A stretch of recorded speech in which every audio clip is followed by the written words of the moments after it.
ETF가 있었는데 네. 중국 본토 투자 가능하다 불가능하다 뭐 말이 많더라고요. 중국 본토에서 웬만한 부자는 다 홍콩에 계좌가 있다라는 거죠. 아. 그래서 결론 중국 사람들 홍콩 그 사물 ETF 살 수 있습니다. 2차와 3차 반감기 후 패턴을 좀 살펴봤는데 네. 놀랍게도 두 번이 되게 비슷하더라고요. 그때부터는 비트코인과 알트코인이 한번 크게 팍 상승을 한 다음에 그 다음에 조정이 한번 훅 오고 어느 정도 이제 횡보를 한 다음에 맨 마지막에 광기 있는 후반기가 오더라고요. 네. 그 광기 있는 후반기는 이제 보통 비트코인이 더 이상 오르지 못하는데 알트코인들만 신나게 이제 가는 현상이 이제 벌어지는데 그때가 진짜 끝무렵이고 그 후에는 보통 이제 폭락장이 오더라고요. 저는 네. 돈 되는 거는 다 하는데 내년부터는 코인이 돈이 안 될 가능성이 높거든요. 사실 정석적으로는 부동산이 맞다고 봅니다. 사실 내년부터는.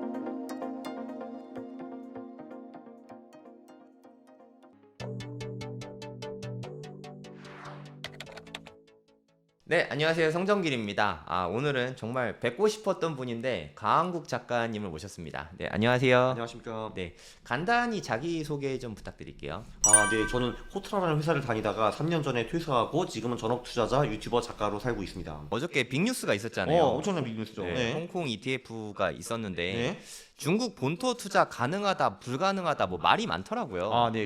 어떻게 근데 보시는지. 이게 재밌는 게 뭐냐면은 한국 사람들이 중국과 일본에 대해서 진짜 우리가 생각하는 것보다 훨씬 더 모르는데 아는 것처럼 착각을 합니다. 네. 근데 저는 중국에 대해서 평균 사람들보다는 더 잘 알아요. 그게 근데 제가 중국에 관심이 있어서 그런 게 아니라 제 베프 중에 한 명이 중국에서 삽니다. 걔가 이제 10년 전부터 심지어 얘가 한국 사람인데 네. 독일 기업의 지사장으로 중국에다 물건을 팔아먹기 때문에 정말 중국의 이제 정치, 사회, 문화, 경제 이런 거를 빠삭하게 잘하는 애거든요. 근데 네. 그래서 얘한테 맨날 전해드는 게 있기 때문에 제가 중국을 이제 딴 사람들보다 좀 더 잘 알아요. 근데 그래서 제가 어제도 당장 걔한테 전화해가지고 물어봤죠. 야, 우리의 핵심 그리고 걔도 그 당연히 비트코인을 많이 합니다. 걔도 금액이 크기 때문에 이쪽에 관심이 많아요. 그래서 네. 당장 물어봤죠. 야, 이거 하면은 중국인 투자할 수 있니 없니?라고 물어봤거든요. 네. 그러니까 이제 이게 첫 번째 그 중국에는 성강통, 후강통이라는 제도가 있습니다. 그 한마디로 그거는 선전과 홍콩 시장 또는 상해와 그 홍콩 시장이 연결돼 가지고 교차 거래가 가능한 게 있는데 이게 모든 종목이 가능한 게 아니고 대표 종목과 ETF만 가능합니다. 자, 그러면은 그 비트코인 현물 ETF가 그 성강통, 후강통에 들어가게 되면은 그냥 상해나 선전 거래에서 하는 사람들이 그걸 쉽게 그냥 살 수가 있어요. 네. 그게 베스트입니다. 그게 베스트 시나리오고 근데 그거는 아직은 모르겠다이지만 그럴 확률은 매우 높아 보입니다. 왜냐하면 홍콩에서 그 ETF 상장을 승인해준 업체들이 전부 다 중국 본토 기업들이거든요. 네. 외국기업들은 다 까였습니다. 거기서 까였어요. 그래서 그럼 그게 뭘 의미하겠냐? 그러면은 그 기업들이 그거를 뭐라 상장시키겠어요? 중국 대륙에 팔려고 하는 거잖아요. 이게 당연히. 네. 예. 그게 그 가능할 확률이 매우 높다. 자, 두 번째는 성장통, 후강통이 안 된다. 그럴 가능성이 일단 있잖아요. 근데 자, 그러면은 그게 안 되면은 중국 부자들은 이 현물 ETF 할 수 있는가 없는가에 대해서 그것도 물어봤죠. 네. 자, 근데 기본적으로 중국의 어느 정도 부자이면은 상해나 뭐 선전 뭐 이런데 증권사에 달려가 가지고 홍콩 직접 투자 계좌를 만들어 줍니다. 단 수수료가 좀 더 높게. 네. 그러니까 말로 그럼 예를 들면 제가 이제 그러니까 증권사에서 미국이 안 된다고 치면은 증권사 어이 야 내가 한번 거래할 때 1% 수수료 줄 테니까 이제 나 미국 그 이제 주식 거래 직접 하게 해줘 이렇게 하면 오케이 해준다라는 거죠 한마디로. 네. 일단 그게 가능하고 자 그럼 또 그 세 번째 생각해 볼게. 그 홍콩에 있는 자금은 도대체 어디에서 왔을까? 그거 다 본토 자금이거든요. 이게 이제 중국인 입장에서는 돈을 중국이 냅두는 것보다는 홍콩이 냅두는 것이 훨씬 더 좋습니다. 거기는 돈이 자유롭게 빠져나갈 수가 있거든요, 해외로. 네. 예, 그래서 이제 이러면 해외 무역을 하시는 중국 분들은 홍콩에 이제 법인을 놓은 다음에 거기에 이익의 상당 부분을 남기고 나머지 그 작은 이익을 중국으로 가져오는 식으로 합니다. 예, 그래서 홍콩에 그게 한마디로 다 본토 부자들의 돈이거든요. 네. 그리고 또 하나 있는 게 오케이 그럼 나는 해외 비즈니스가 없어 하시는 중국 부자들은 인민폐를 환치기장한테 갖다 주면은 그거를 알아서 홍콩 달러로 나한테 갖다 줍니다. 홍콩에 내 계좌에 넣고요. 그리고 이제 제 친구가 하는 말은 야 심지어 피터도 그 홍콩에 계좌가 있어야 했는데 피터는 누구냐 하면은 저도 만나본 적이 있는데 그 제 친구의 그냥 뭐 몇백억 정도 되는 그냥 이제 작은 부자입니다. 홍콩에서 그러니까 중국에서는 그거를 부자로 치지도 않잖아요. 몇백억 정도를 근데 그리고 얘가 심지어 초졸이에요. 그래서 이제 가방끈 별로 없는 그냥 잔챙이 부자라고 볼 수가 있는데 이런 거 심지어 얘도 홍콩에 계좌가 있어. 그 말은 뭐냐 하면은 중국 본토에서 웬만한 부자는 다 홍콩에 계좌가 있다라는 거죠. 아. 그래서 결론 중국 사람들 홍콩 그 사물 ETF 살 수 있습니다. 네. 이게 정말 되게 중요한 게 네. 중국에선 비트코인 거래 자체가 금지잖아요. 이게 핵심인데 네. 미국 같은 경우는 지금 현물 ETF가 생겼는데 그 전에도 할 수 있었어요. 기관도 할 수 있었고 그 개인도 할 수 있었는데 다만 좀 더 불편했을 뿐입니다. 네. 하기가 짜증나는 거죠. 뭐 코인베이스 가입하고 이런 거 해야 되니까. 네, 근데 중국은 지금 채굴이랑 거래소 그리고 거래 자체가 다 불법이었거든요. 네. 이거를 그래서 이 ETF가 통과된 후에 그 친구 직원들이 친구한테 물어봤다고 합니다. 이런 기사가 떴던데 우리도 관심 있는데 이게 도대체 뭘 의미하는 거냐 하니까 제 친구가 그 직원들한테 설명했대요. 야, 지금까지 이래를 불법이고 못 하는 거잖아. 네. 이걸로 그냥 비트코인과 이더리움에 투자할 수 있는 거야라고 설명을 해줬어요. 그러니까 얘들 막 좋아하더라고요. 와, 오. 그래 하면서 이렇게. 그럼 중국 사람들도 잘 몰랐네요. 그게 되는지 안 되는지도 잘 몰랐나 되는지 봐요. 안 되는지 모르고 뭐 이 금융 지식이 뭐 뛰어나지 않은 애들도 많을 테니까 ETF가 뭐지 긴가민가 하시는 분도 있는데 근데 네. 일단 성장통 훈련통이 된다고 하면은 중국 증권에서 알아서 그거를 홍보를 엄청 때리겠죠 당연히. 여러분 우리 비트코인 이제 ETF 사세요 하면서 왜냐면 그거를 왜 출시를 해줬겠습니까 사실 그거 팔려고 한 건데 엄청 이제 그러니까 만약에 성장통 훈련통이면 그거를 일반인들한테도 다 홍보를 할 수가 있고 그게 아니다 하더라도 부자들한테는 연락을 해가지고 엄청 영업을 돌리겠죠 당연히. 네. 그건 뻔하죠. 네. 중국 정부에서는 홍콩 ETF가 잘 팔리는 게 좋을까요, 나쁠까요? 저는 좋다고 보는 게 일단 네. 첫 번째는 지금 그 왜 지난번에 한번 중국이 홍콩을 진압하면서 그 거기 신뢰를 많이 잃었기 때문에 네. 금융이나 IT 기업들이 홍콩을 많이 떠나가지고 싱가포르로 이전해 버렸습니다. 그래서 네. 뜬금없이 싱가포르 지금 그 월세는 엄청나게 올라갔고 홍콩은 침체된 상황이었어요. 사실 그 전에는 홍콩이 금융 허브 넘버 1이었는데 네. 완전히 진짜 아주 탑 넘버 1이었는데 지금은 싱가포르와 나란히 하거나 오히려 좀 뒤졌다고 볼 수가 있고 네. 저쪽 두바이도 만만치 않거든요. 지금 사실 보면은 그러니까 얘네들이 뭔가 다시 이 금융 허브의 자리를 되찾아야 되거든요. 근데 그거를 하기 좋은 방법이 사실 그러니까 이거죠. 지금 이제 심지어 미국에도 아직 없는 이더리움 ETF까지 내놨잖아요 지금. 한번 이게 그러니까 딱 그거죠. 우리가 크립토 쪽으로 좀 발전을 할 테니까 이 기회로 한번 우리가 다시 금융업의 자리 되찾자 뭐 이런 얘기가 분명히 있을 거 아니에요. 그 두 번째는 지금 중국이 부동산도 그렇고 주식도 좀 별로 안 되는 편이라서 부자들이 분명히 코인을 사고 싶은 욕망이 있을 텐데 지금 그 욕망을 해소하려면은 이거를 몰래 해외로 빼돌려 가지고 해외 거래소에서 해야 되는 건데 이거는 국부 유출이잖아요. 네. 중국 정부가 제일 싫어하는 게 그거잖아요 사실. 근데 그거보다는 그냥 합법적으로 투자하는 툴을 하나 만들어줘가지고 아니 이거 사 하는 것이 중국 정부 입장에서도 훨씬 더 합리적이죠. 그럼 그 돈은 홍콩에 머물 거 아니에요 사실. 네. 예, 그렇죠. 그러니까 뭐 홍콩이나 미국에도 ETF가 이렇게 승인이 되는데 네. 우리나라는 대체 언제쯤 될까요? 네, 저는 이제 이 나라 그 관료들이 너무 한심해가지고 눈을 뜨고 볼 수도 이제 없습니다. 근데 그러니까 기본적으로 이제 한국이라는 나라는 이제 옛날부터 뭔가 새로 하는 거를 굉장히 꺼려했어요. 그러니까 우리는 조선인 지dom인들인데 어떻게 감히 우리가 새로운 거 하겠습니까 하고 국민 정서도 좀 그래요. 그러니까 뭔가 그 한국인이 새로운 걸 시도한다라고 하면은 저 사기꾼일 수밖에 없어 이렇게 몰아가는 것이 이제 대부분 이제 그 대한민국의 트렌드거든요. 네. 그래서 눈치를 보는 겁니다. 근데 그래서 지금 이제 5월에 제가 알기로는 금융감독원 장이 거기 미국에 간다고 저는 들었는데요. 갱슐러 선생을 만나러. 그래서 이제 거기서 보면 물어보고 있죠. You know 비트코인 ETF 하면서 할 거 아니에요. 근데 그러면 네. yes we know 하면서 이제 나도 썩 좋아하진 않지만 이건 대세에 그러니까 우리 법원이 시기로 했고 이제 뭐 결국은 이게 대세니까 어쩌고 이렇게 말을 하겠죠. 근데 네. 그러면은 really thank you 하면서 와가지고 우리 미국 형님이 그러는데 이거 해도 된대 뭐 이런 식으로 해가지고 명분을 만드는 게 작업이 아닐까 싶습니다. 왜냐면 이게 기본적으로 아니 미국도 하고 홍콩도 하고 런던도 ETN인가 ETF인가요? ETN인 것 네, 같아요. 그것도 네. 있고 그러면 그거 세 개가 나왔으면은 딴 나라도 다 나올 거거든요 이제 왜냐면 네. 딴 나라도 막을 명분이 없기 때문에 한국만 우리만 안 해 하면은 얼마나 이제 멍청한 겁니까 이게 사실인데 네. 그죠 그러니까 결국은 대세에 따라 사게 되겠죠 그러나 또 아니나 다를까 한두 발 늦게 그렇죠 네. 그냥 하지 처음부터 그러니까요. 좀 네. 했으면 좋겠는데. 어차피 할 거잖아. 안 할 수가 없잖아요. 아니 이게 말이 안 되잖아요. 일반 이제 그 글로벌 증시 중에서 뭐 네. 메이저가 20개 있는데 18개가 해요. 근데 한국만 안 해. 그럼 이게 뭐예요, 도대체 이게 이상하잖아요, 이게. 네. 그럼 한국 사람이 그거 안 하겠습니까? 다 어떻게 돈을 이제 돌려가지고 미국이나 홍콩에 상장도 ETF를 살 것인데 그거 뻔하잖아요. 네, 네. 근데 그러면 그건 또 무슨 손실이에요, 사실.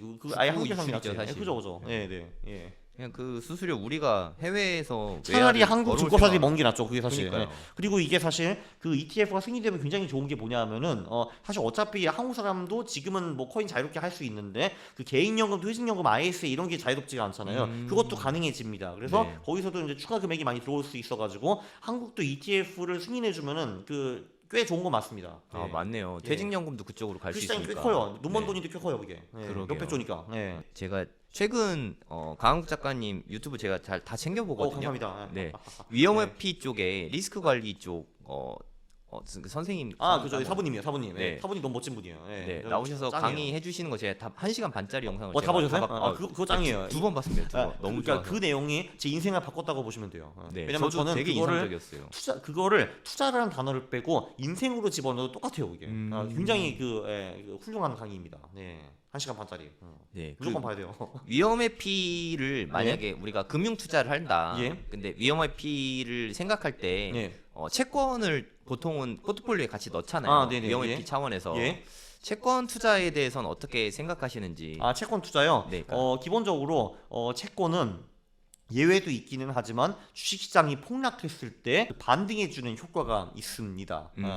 특히 이제 그게 안 먹혔을 때가 언제냐면은 2022년 이제 그때는 이미 금리가 제로였고 그 금리가 오른다는 소위 채권이 떨어진다는 게 주식시장의 하락의 이유였거든요. 네. 근데 전반적으로는 이제 주식시장이 하락하는 이유는 뭔가 글로벌 경제가 안 좋거나 위기가 터져서 떨어지는 거잖아요. 네. 그러면은 보통 중앙은행이 금리를 내리게 되는 경우 플러스 안전자산으로 돈이 모이는 효과가 있습니다. 왜냐면 무섭잖아요, 사람들이. 네. 그러면은 그 세상에서 가장 안전한 자산이 그나마 이제 국채잖아요. 특히 미국 국채는 달러를 걔네들 얼마나 찍어낼 수 있기 때문에 단기적으로는 안전을 합니다. 그래서 네. 그쪽으로 돈이 많이 몰리게 되어 있고, 예를 들면은 또 이제 한국 투자자 같은 경우는 달러화가 또 급등하고 지금도 또 급등했더만 보니까 1,400 가는 기대더라고요 보니까. 네. 그럼 미국 국채를 투자하면은 달러에서 돈을 벌고 국채에서 돈 버는 두 개가 이제 적용이 되기 때문에 보통 주식시장이 하락할 때는 국채, 특히 미국 국채를 사면은 그거를 어느 정도 커버할 수 있기 때문에 자산 배분 효과가 굉장히 큽니다. 네.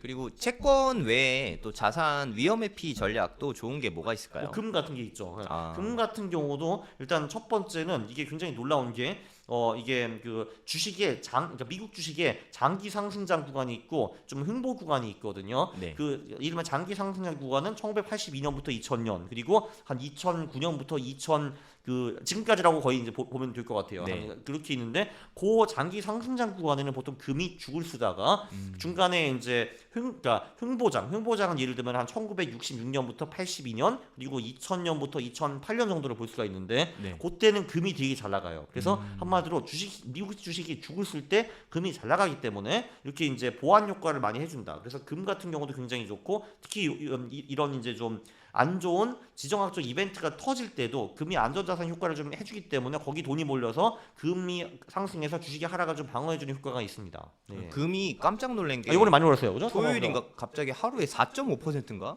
금이 이렇게 많이 안 오르잖아요 원래. 나도 금인데. 거기다 달러까지 올랐어. 예. 네. 금이 이렇게 네네. 갑자기 올랐다가 또 일요일 날 또 좀 빠지긴 했더라고요. 네. 급등한 다음에 좀 조정은 받긴 그러니까 이제 했는데. 저 같은 사람도 주식이 있거든요. 근데 네. 그래서 이제 저같이 자산 배분을 하면은 그 주식의 슬픔을 금으로 이제 일부 만회야 하는 거죠. 그게 어떻게 보면 자산 배분의 핵심이라고 볼 수 있습니다. 네. 그리고 제가 이 책을 보면서 네. 이 비트코인 폭발적 상승에 올라타라 이 네. 책을 보면서 되게 인상적이었던 구절이 네. 종목을 말하는 거는 하수다. 뭘 네. 살지. 그죠. 예. 네.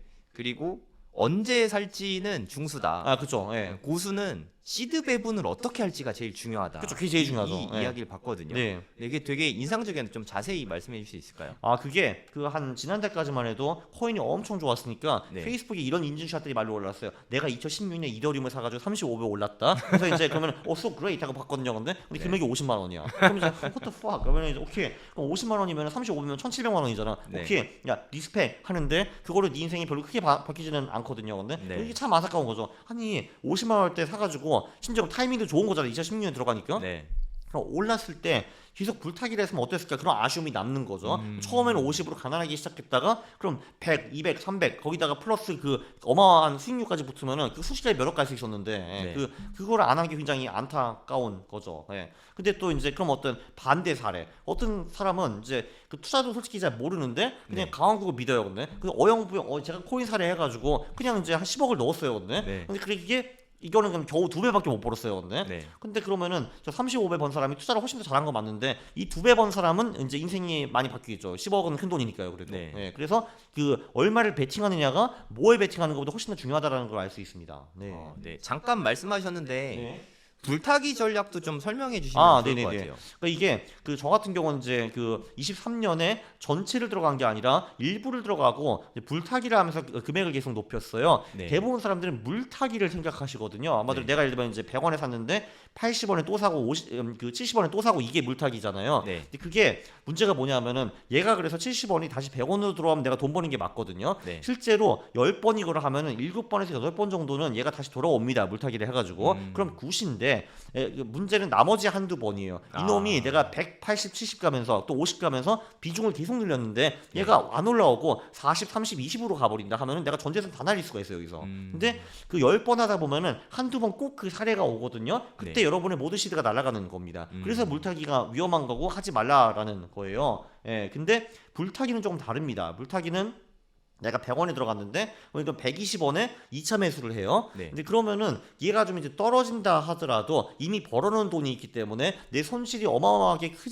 커져지지는 않습니다. 네. 예, 그리고 물론 불타기 한 것도 거기서 다시 고점 대비 어느 정도 떨어지면은 손절하는 센스는 있어야죠, 당연히. 네, 그렇죠. 근데 물타기 하시는 분들은 뭐 100, 90, 80, 70, 60 신나게 물타기 해가지고 나중에 진짜 20이나 10이 가버려요. 근데 네. 그러면은 이로저도 할 수가 없어요. 왜냐면 내 전재산 다 들어가 있으니까. 네. 그걸 그때 손절할 수도 없고 손절하면 진짜 뭐 70% 날리는 거고 이제 이런 문제가 생기는 거죠. 네. 불타기는 그런 문제가 안 생깁니다. 그래서 훨씬 더 안전해요 투자할 때.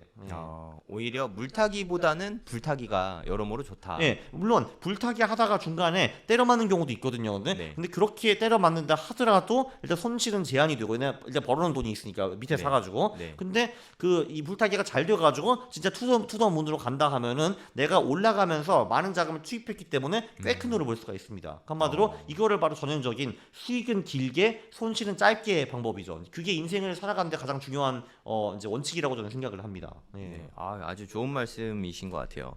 그러니까 올라가는 거에 차라리 불타기를 하고 손절을 확실하게 한다. 네, 맞아요. 네, 네. 네, 그 위험의 피 아까 말씀하셨던 스승님의 네. 위험의 피 그 똑같은 말씀하셨어요. 네, 그분이 리스크 그걸 때 배운 관리에서. 거예요. 맞아요. 네, 네. 네. 이거를 그분이 또 이런 명언을 남기셨죠. 그러니까 어떤 사람이 이제 그 가게를 차려가지고 절반은 고깃집을 하고 절반은 이제 정육점을 하는데 고깃집엔 사람들이 미친 듯이 줄 서 있는데 정육점 고기가 안 팔리더라. 이러면 어떻게 해야 되겠니?라고 우리한테 여쭤보셨어요. 그러니까 네. 그럼 상식적으로 고깃집을 늘리고 정육점을 축소하는 게 맞잖아요. 근데 네. 근데 왜 투자할 때 니들은 왜 반대로 하니?라는 게 이제 그분의 말씀이셨고 제가 그때 충격을 크게 받았죠. 그래 왜 사람들은 안 되는 정육점을 막 고치려고 하고 오히려 고깃집을 이제 팔아가 축소하고 있잖아요. 사실 많은 사람들이. 근데 네. 이런 멍청한 짓을 왜 하냐 이거죠. 이게. 근데 그게 맞는 말이죠. 이게 네. 보통의 지금 이 영상 보시는 분들도 아마 동의하시는 분 자체가 몇 분 안 계실 것 같아요. 이게 사실 되게 어렵잖아요. 투자를 못 한다는 본능적으로. 거지. 네. 그렇죠. 그래서 사실 개미들이 돈을 잃는 이유도 사실 여기에 있는 것 같고. 요거네요. 네. 네. 그러니까 올라갈 때 더 비중을 실어야 되는데 그렇죠. 제가 방송에서 네. 제가 이 책을 읽고 되게 공감했던 게 네. 저도 신고가 찍는 네. 시체 없는 코인을 차라리 사라. 그렇죠. 리플 같은 코인보단 그런 게 나을 수 있다. 리플을 왜 삽니까 도대체? 나 이해가 안 돼 진짜. 예. 아니 심지어 네. 이런 강세장에도 하나도 못 간 놈을 왜 삽니까 도대체? 예. 네. 그런 얘기를 했더니 네. 댓글들이 처물리기 좋은 자리에만 들어가라고 하네. 이런 댓글들이 되게 많더라고요. 그래서 백테스트가 필요한 겁니다. 네. 그러니까 어디서 뭘 백테스트 하냐면은 그래 그러면은 네가 한번 엑셀로 표를 다운받은 다음에 신고가에 그러면 이제 52주 신고가에 네. 들어가는 방법을 한번 채택해 보렴. 그리고 그 후에 한 달, 석 달, 6개월에 가격이 어떻게 벌어졌는지 한번 기사를 해봐라. 또 반대로 그럼 52주 신저가로 한번 해볼 수가 있잖아요. 그거 네. 한번 해보세요, 여러분. 그러면 여러분이 투자를 해서 많은 걸 배우실 겁니다. 지금은 그냥 뇌피셜대로 하는 거잖아요. 어떻게 신고가에서 내 말도 안 들어가시는데 네. 한번 엑셀에서 그 일봉 데이터 다운받은 다음에 실제로 52주 그 이제 신고가, 신저가에 매수를 하고 한 달, 석 달, 6개월, 1년을 보유했으면 어느 정도 수익률이 있었는가? 그러면 그 자리가 여러 번 있을 거 아니에요? 그거의 평균 한번 내보세요. 그러면 답이 딱 나와요, 여러분. 예. 네. 그거를 안 해. 사람의 99%는 그걸 안 하거든요. 그리고 그냥 본인이 생각하는 작은 두뇌로 신고가 그거 위험해서 안 하는 거 이러고 있는 거거든요. 팩트를 안 보고. 예. 굉장히 안타깝습니다. 네. 그러니까 돌파 매매에서 핵심이 사실 저는 손절이라고 생각하거든요. 그죠. 무조건 손절해야죠. 예. 네, 손절을 음. 배제하니까 네. 이 전략이 참 어려운 것 같아요. 네. 사실 위험 회피에서 제일 중요한 게 그죠, 예. 손절이잖아요. 기본적으로 돌파 매매가 주식에서 승률이 제가 알기로는 30% 언저리로 알고 있어요. 예, 근데 그 30%인데 왜 돌파 매매한 사람들이 돈을 다 떼돈을 벌고 집으로 가느냐라고 보면은 네. 그 돌파를 할 때 이게 이 주식이나 코인이 할 수 있는 게 그냥 빵 간다든지 네. 아니면은 그냥 돌파하는 것처럼 보이다가 다시 꼬꾸라지든지 두 가지가 네. 있는데 네. 꼬꾸라지는 건 금방 내 눈에 보이잖아요. 예를 네. 들면은 지금 박스권이 16에서 20불이었다 하는데 예를 들면 이제 20.5불이면 돌파가 성공된 거잖아요. 그게 네. 오케이 그럼 20.5불에 들어갔어요. 근데 얘가 다시 20 밑으로 떨어져. 그러면은 박스 돌파에 다시 실패한 거기 때문에 내가 예를 들면 19.5불에 손절을 할 수가 있습니다. 네. 1불 잃는 거잖아요. 근데 반대로 얘가 돌파를 하면은 20.5에서 제가 샀는데 24, 26, 28까지 가는 게 굉장히 자주 있는 사례이잖아요. 네. 그럼 내가 벌 때는 4, 6, 8을 먹는 거고 깨질 때는 1을 깨지는 거기 때문에 이걸 그래서 이 경우에는 내가 승률이 30%라 하더라도 돈을 벌게 됩니다. 왜냐면 벌 때는 4, 6, 8을 벌고 깨질 때는 1을 깨지니까. 이게 손익비가 좋은 자리라고 보통 말하죠. 그렇죠. 그게 전문 용어로 손익비라고 하는데 네. 그거를 이해하는 사람이 진짜 적어요. 근데 네. 저는 근데 그거를 이해 못하는 걸 이해를 못하거든요. 근데 이해를 못하시더라고요. 기본적으로. 네. 이게 그러니까 간단한 시스템인데. 손절을 안 해봐서 그런 것 같아요. 존버만 하니까 네, 그죠, 보통의 그죠. 네, 투자는. 네. 손절을 좀 공부하고 투자로 뭔가 돈을 벌겠다 하면 손절하는 습관이나 이런 네. 게 좀 필요한 것 같아요. 투자 원칙 같은 게. 네, 근데 이게 기본적으로 저는 투자 마인드가 어떻게 되면은 내가 투자하면 망하는 게 정상이지라고 저는 투자를 하거든요. 그래서 실제로 망하면은 저는 손절하고 나가거든요. 왜냐면 당연한 거니까 내가 망하는 게. 아. 근데 오히려 돈을 버는 게 이상한 거고 운이고 시장이 나를 도와줬다라고 저는 생각을 하거든요. 근데 네. 그럼 그때는 저는 이러죠. 올라가네? 에이, 말도 안 돼. 내가 샀는데 올라간다고? 좀 더 기다려 보자. 좀 더 기다려 보자. 두 배, 세 배? 뭐 이렇게 되는 거죠. 그게. 네. 그리고 거기서 꺾이기 시작하면 역시 내가 틀렸어 하면서 그때 이절하면 되는 거죠. 그런 식으로 마인드를 바꿔야 돼요. 사람들은 기본적으로 내가 이걸 사면 이게 될 거라고 생각하거든요. 근데 천만의 말씀. 당연히 이걸 사면 안 된다고 생각을 해야죠. 이게. 당신이 어리석은 사람인데 이거 사가지고 되겠습니까? 당연히 안 되는 거지. 그리고 실제로 안 되면 역시 야 나는 바보야 하면서 손절을 하고 되면은 말도 안 돼. 내가 샀는데 맞다고 하면서 기다리는 거예요. 이게. 이렇게 하면 됩니다. 네. 정말 좋은 말씀인 것 같아요. 네. 당연히 손절은 오히려 손절이 디폴트다. 그죠. 혼자이 디폴트고 네. 내가 틀리는 게 디폴트. 난 바보니까. 네, 그죠. 떨어지는 건 당연한 거고 오르면 운이 좋은 거다. 그렇죠. 그러니까 그건 어쩌다가 시장이 저한테 가져다 준 기회라고 보면 되는 거죠. 네. 야, 이 말씀이 손절하기 좀 쉽게 해줄 것 같아요. 네, 근데 대부분 사람들은 마인드가 정반대거든요. 그러니까 이거를 내가 사가지고 오르면은 내가 잘한 거고, 네. 이제 그러니까 떨어지면은 재수가 없고 시장에서 어떤 놈이 나를 이제 속인 거다. 뭐 이런 식으로 나오잖아요. 그게 누군지 모르지만. 네. 네. 요즘에 좀 코인 유튜브 많이 하시더라고요. 네. 네, 코인 투자를 언제부터 하신 거예요? 저는 사실 2017년에 코인이라는 걸 처음 알게 되었는데 물론 그 전에도 비트코인이라는 게 존재한다라는 걸 알고 있었는데 관심이 없었습니다. 근데 네. 제가 그 당시 회사에서 근무하고 있었고 막 퇴근하려고 하고 있었는데 갑자기 독일에서 제 친구한테 연락이 오더라고요. 그래서 2년 만에 네. 그래서 네 회사 번호 어떻게 찾냐 하고 좀 이제 이런저런 얘기하다가 갑자기 얘가 우리 차익 거래 하자라고 하는 거예요. 오. 뭔 차익 거래 하니까 너 혹시 이더리움이 뭔지 아냐고. 네. 모르겠는데 그건 또 비트코인 아냐고. 그건 들어봤다고. 그러니까 이더리움 비슷한 거야라고 하면서 이제 그 해외 거래소에 있는 이더리움보다 한국 거래소가 30%더 비싸다는 거예요. 그래서 이제 이게 무슨 개소리야 해가지고 어쨌든 빗썸이라는 거래소 저보고 만들래요. 근데 네. 전 빗썸이 뭔지도 모르는데 네. 그래서 어쨌든 만들었어요. 그래가지고 주말에 좀 시간이 있을 때 그래 한번 보내봐라 해서 이더리움을 제가 보냈고 제가 팔았는데 네. 진짜 30%가 남은 거예요. 한 10분 만에. 그래서 오. 우와 이게 신세계다 대박이다 했거든요. 이게. 네. 그래서 그거를 신나게 했죠. 그 차익 거래 그거를. 네. 그러니까 한마디로 이 프리미엄이 높을 때는 그러니까 그 해외에서 일로 보내고 네. 프리미엄이 낮거나 역 프리미엄이 나오면 제가 다시 그쪽으로 보내는 식으로 해가지고 한 1000번 정도 거래를 했어요 저희가. 그래서 그때 이제 많이 벌기 시작해가지고 아주 긍정적인 이미지를 갖게 되었죠 이 코인에 대해서. 참고로 저희는 이제 그 후에는 송금하는 화폐로 그 이더리움을 쓰지 않고 리플을 주로 썼습니다. 그래서 리플로 왔다 갔다 하고 많이 했는데 네. 제가 이렇게 관심을 가지게 돼가지고 지금 17년이 장이 엄청 뜨니까 책 한 권 내자 해서 책을 냈는데 그 책이 아쉽게도 18년 4월에 나와가지고 그 책은 좀 망했습니다. 그래서 안 네. 팔렸고요. 그래서 제가 이렇게 뼈저리게 후회한 다음에 다음 책은 내가 반감기 될 거야라고 해가지고 네. 이 책을 지금 내게 되었습니다. 24년 3월에요. 네. 그래서 잘 팔리잖아요 지금. 잘 팔리고 있고 그리고 이제 제가 사실 20년 21년 그 상승장은 좀 놓쳤어요. 그때 그러니까 제 그 전략을 가지고 어떤 스타트업이 생겼는데 제가 그 스타트업한테 이제 돈을 이제 맡겨 거기서 투자를 했거든요. 근데 네. 거기서도 이제 처음에는 잘 먹다가 이제 한번 그 부다비 때 한번 꼬꾸라져 가지고 제가 벌기는 벌었는데 많이는 못 벌었습니다. 그래서 이제 이거 안 되겠다. 내가 직접 해야지라고 하는데 하락장에는 내가 직접 할 수가 없으니까 기다리고 있다가 상승장이 오면은 언제부터 어떻게 거래할 것인가를 이제 하락장 고민해 놓고 23년에 상승장이 온 후에 그거를 실행을 해가지고 지금까지 또 하고 있습니다. 네. 네. 2020년, 21년이 너무 아쉬운데요. 21년에 그때 부탁금이 네, 너무 맞아요, 세가지고. 맞아요. 그렇습니다. 네. 최근에 무슨 코인 프로그램 내신 것 같은데요. 제가 코인으로도 알려져 있지만 사실 원래 이제 퀀트 투자라는 걸로 알려져 있습니다. 네. 퀀트 투자를 쉽게 설명해 드리면 이게 레시피 투자라고 볼 수가 있어요. 그러니까 우리가 사실 라면을 끓일 때도 그냥 그 라면 뒷봉지에 있는 레시피대로 그대로 끓이면은 라면을 크게 망칠 수가 이제 없는 거잖아요.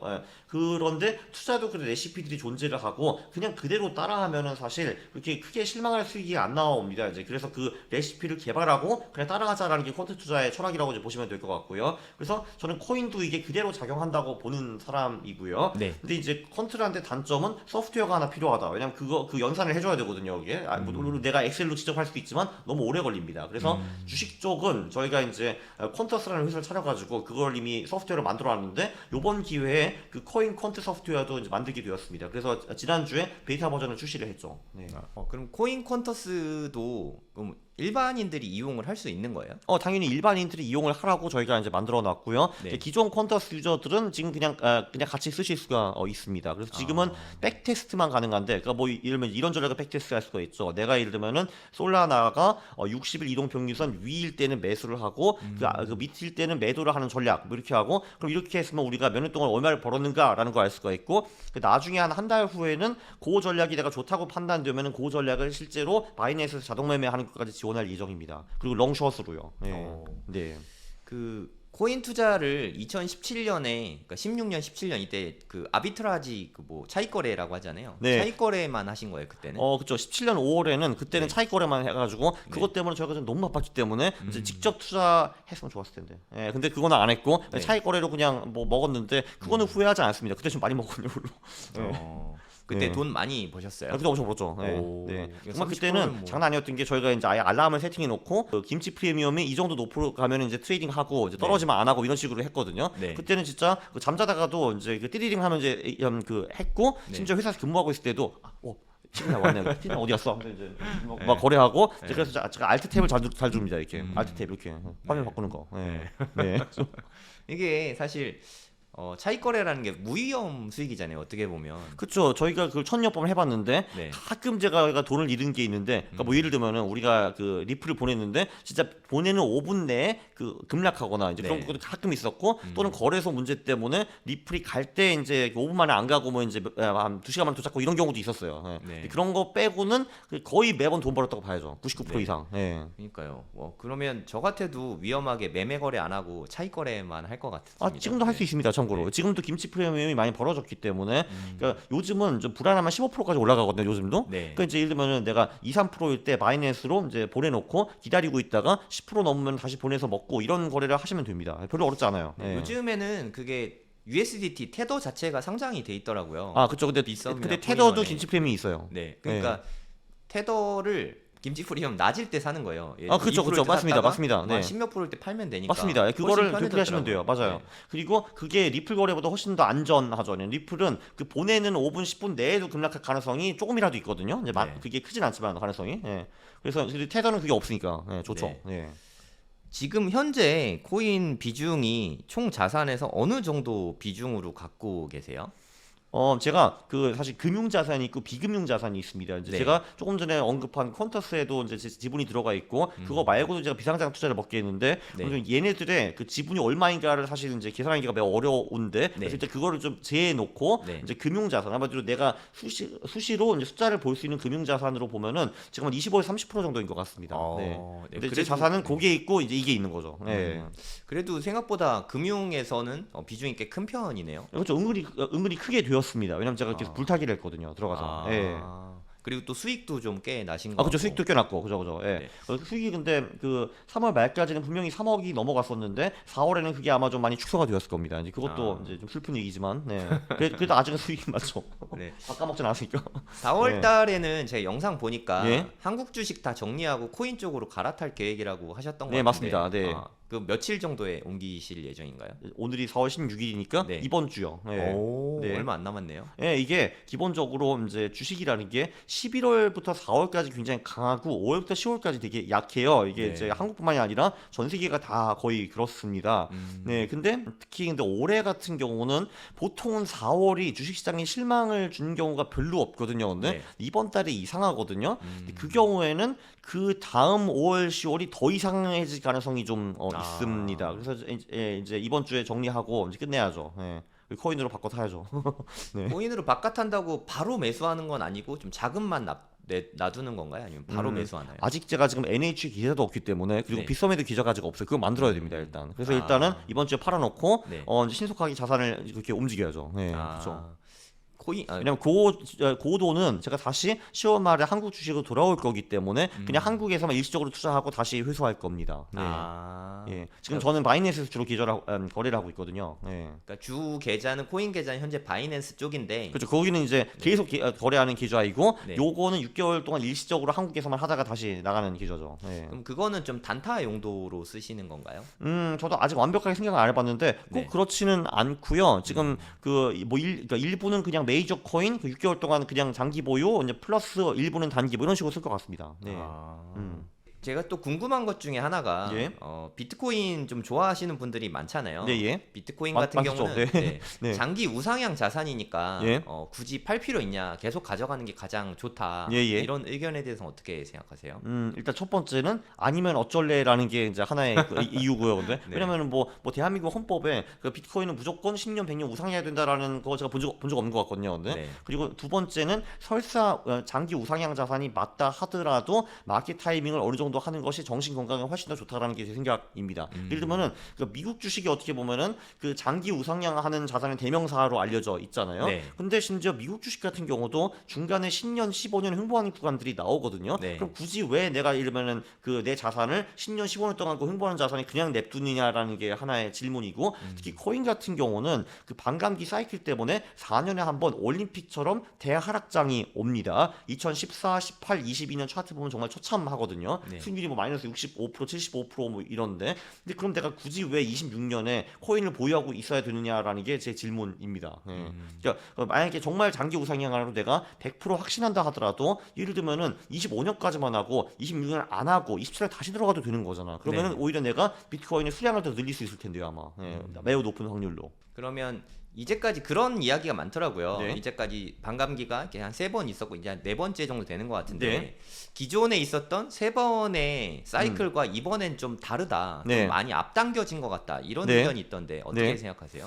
일단 기본적으로 투자에서 가장 위험한 단어는 이번엔 다르다라는 거고, 이거 this time is different라고 하고, 네. 그래서 저는 엄청나게 큰 그 이제 원인이 제공되지 않는 한은 그냥 과거가 지속될 거라고 믿는 사람인데요.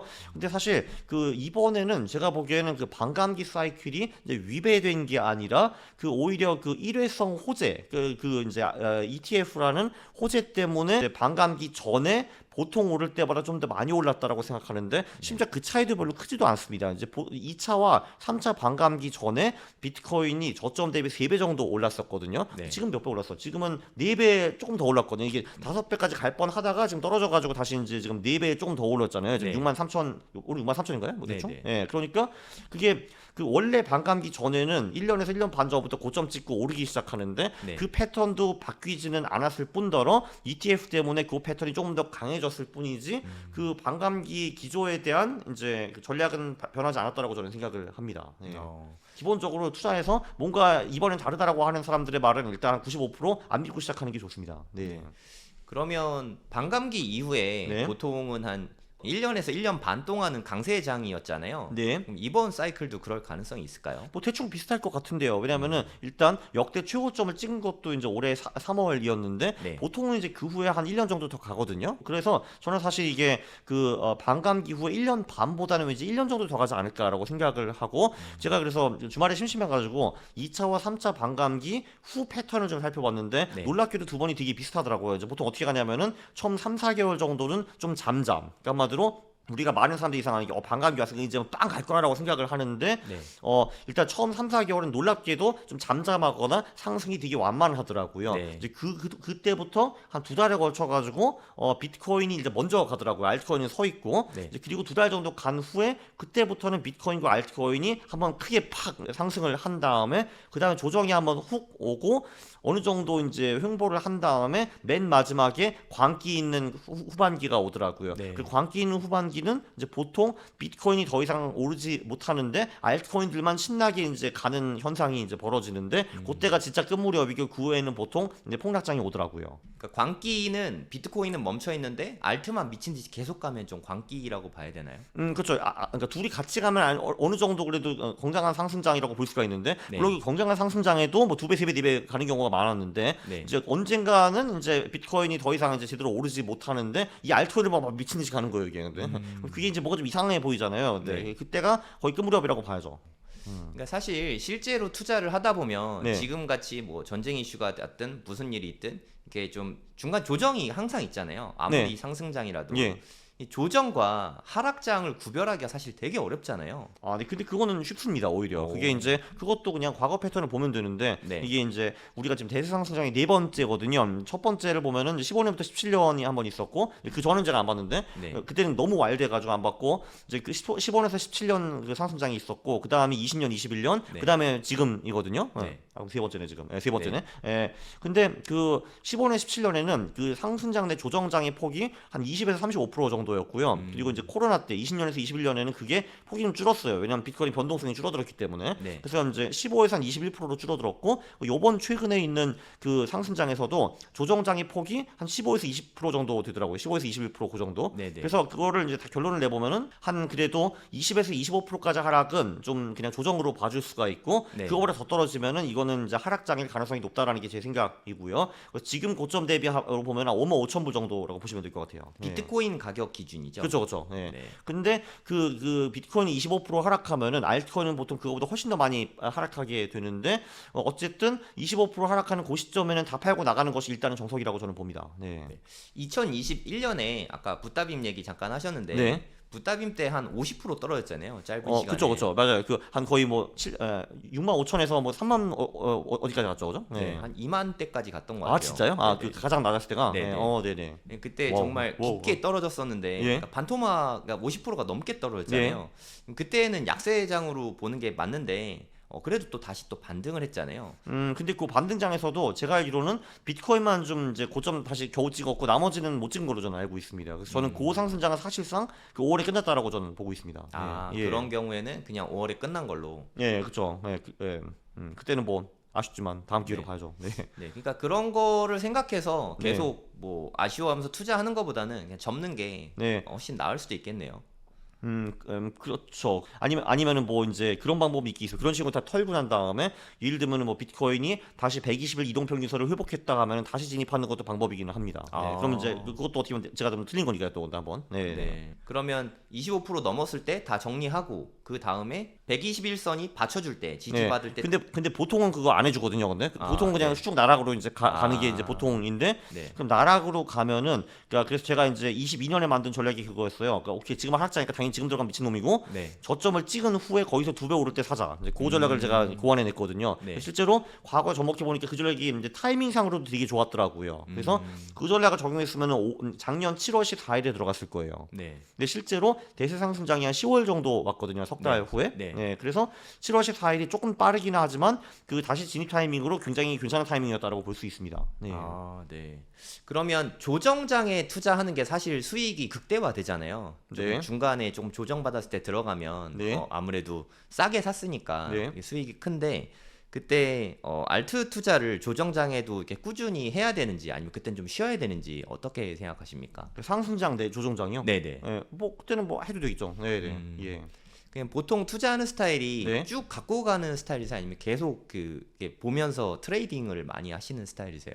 저는 두 개 다 하는 게 좋다고 봅니다. 그냥. 예, 그 사실 뭐 그러니까 그 코인 쪽에서 그 뭐 장기라 해봤자 1년이거든요. 왜냐면 네. 사실 이제 그 소위 그 비트코인 25% 무너지면은 저는 이제 다 던지고 나갈 거거든요. 뭐 그 많아봤자 0.1개 정도 보유하는 정도일 거거든요. 그게. 네. 예, 그러니까 그때까지 가져갈 그나마 좀 멀쩡한 코인들이 뭐 예를 들면 비트코인이라든지 이더리움, 솔라나, BNB 요 정도 있다고 저는 이제 보는 사람이고. 아, 네. 근데 나머지들은 어차피 거의 다 잡놈들이기 때문에 얘네들은 좀 이제 추세 추종으로 단기 거래를 해야 된다라는 게 제 생각입니다. 네. 네. 사람의 스타일에 따라 좀 다른 것 같아요. 기본적으로 이 추세 추종, 그러니까 단기 거래를 하는데 안 맞는 분들이 대부분이시거든요, 사실. 근데 맞는 사람이 별로 없어요, 제가 보기에는. 안 맞는 네. 사람이 훨씬 더 많습니다. 네, 그래서 이제 그런 분들은 그냥 이제 조금 전에 말씀드린 이제 그런 좀 메이저 코인을 그냥 보유하고 그냥 그 1년 정도 가는 거를 제가 추천해 드리고, 근데 네. 또 이제 단기 거래 본인이 맞다고 하시면은 예, 그것도 같이 병행을 하시거나 아니면 장기 투자를 아예 안 하고 단기 투자만 하셔도 된다고 저는 생각을 해요. 예. 네. 그래서 책에 두 개 다 그 제안해 놓은 겁니다. 아, 제가 그래서, 예. 이 비트코인 폭발적 상승에 올라타라. 네. 이 책을 읽고 듀얼 모멘텀 전략을 읽고 되게 좀 인상이 깊었거든요. 네네. 예. 네, 작가님이 직접 좀 설명해 주시면 좋을 것 같습니다. 듀얼 모멘텀 전략은 2011년인가 12년에 게리 안토나치라는 사람이 책으로도 쓰고 논문으로도 발표한 내용입니다. 네. 그러니까 거기 듀얼이라는 단어가 들어가 있는데 한마디로 이제 두 개의 모멘텀을 쓴다라는 거예요. 그러니까 첫 번째 모멘텀은 뭐냐 하면은 일단 지금 장이 상승 추세인가 아닌가를 먼저 보는 모멘텀입니다. 네. 그걸 어떻게 정의를 하는가? 저 같은 경우는 비트코인 120일 이동 평균선을 썼습니다. 한마디로 가격 비트코인이 그 가격보다 그러니까 그 이동 평균선보다 가격이 위면은 상승 추세, 네. 아래면은 하락 추세라고 정의를 했어요. 그래서 전반적으로 일단 코인이 상승 추세해야 된다. 일단 이게 첫 번째 조건이고요. 네. 왜냐면은 코인이 하락 추세면은 그냥 아무것도 안 하고 현금을 보유하거나 숏을 하는 게 저는 최선이라고 생각을 합니다. 오케이, 그러면은 지금도 상승장이에요. 지금 비트코인이 120일 이동 평균선보다 위에 있기 때문에. 네. 그러면은 그 중에서 그 상승 추세에서 어떤 코인에 투자를 해야 되는가? 최근 일주일 동안에 가장 많이 오른 놈. 예, 그게 투자하는 것이 그 이 전략의 골조이고요. 그래서 뭐 예를 들면은 그것도 방법이 여러 가지가 있는데 뭐 가장 심플한 거는 시가총액 상위 20개 코인 중에서 최근 일주일 동안에 제일 많이 오른 3개 코인에 올라타기. 그리고 네. 걔네들을 일주일 또는 2주일 동안 보유하기. 그 다음에는 판 다음에 그럼 그 시기에 또 최근에 가장 많이 오른 코인들이 3개가 있을 거 아니에요. 걔네들도 갈아타는 거죠. 예, 그런 전략입니다. 코인 종목은 한 3가지 정도를 추천하시나요? 5개 해도 된다고 저는 봅니다. 네, 근데 한 개는 좀 리스키한 것 같고요. 왜냐면 네. 그 한 개가 어떻게 날아갈지 모르기 때문에. 네. 그래서 왜냐면 이제 그 코인장이 떨어져도 진짜 재수 없으면 진짜 뭐 50% 70% 떨어지는 코인을 제가 잡을 수도 있는 거거든요. 네. 그거는 좀 피해야죠. 네.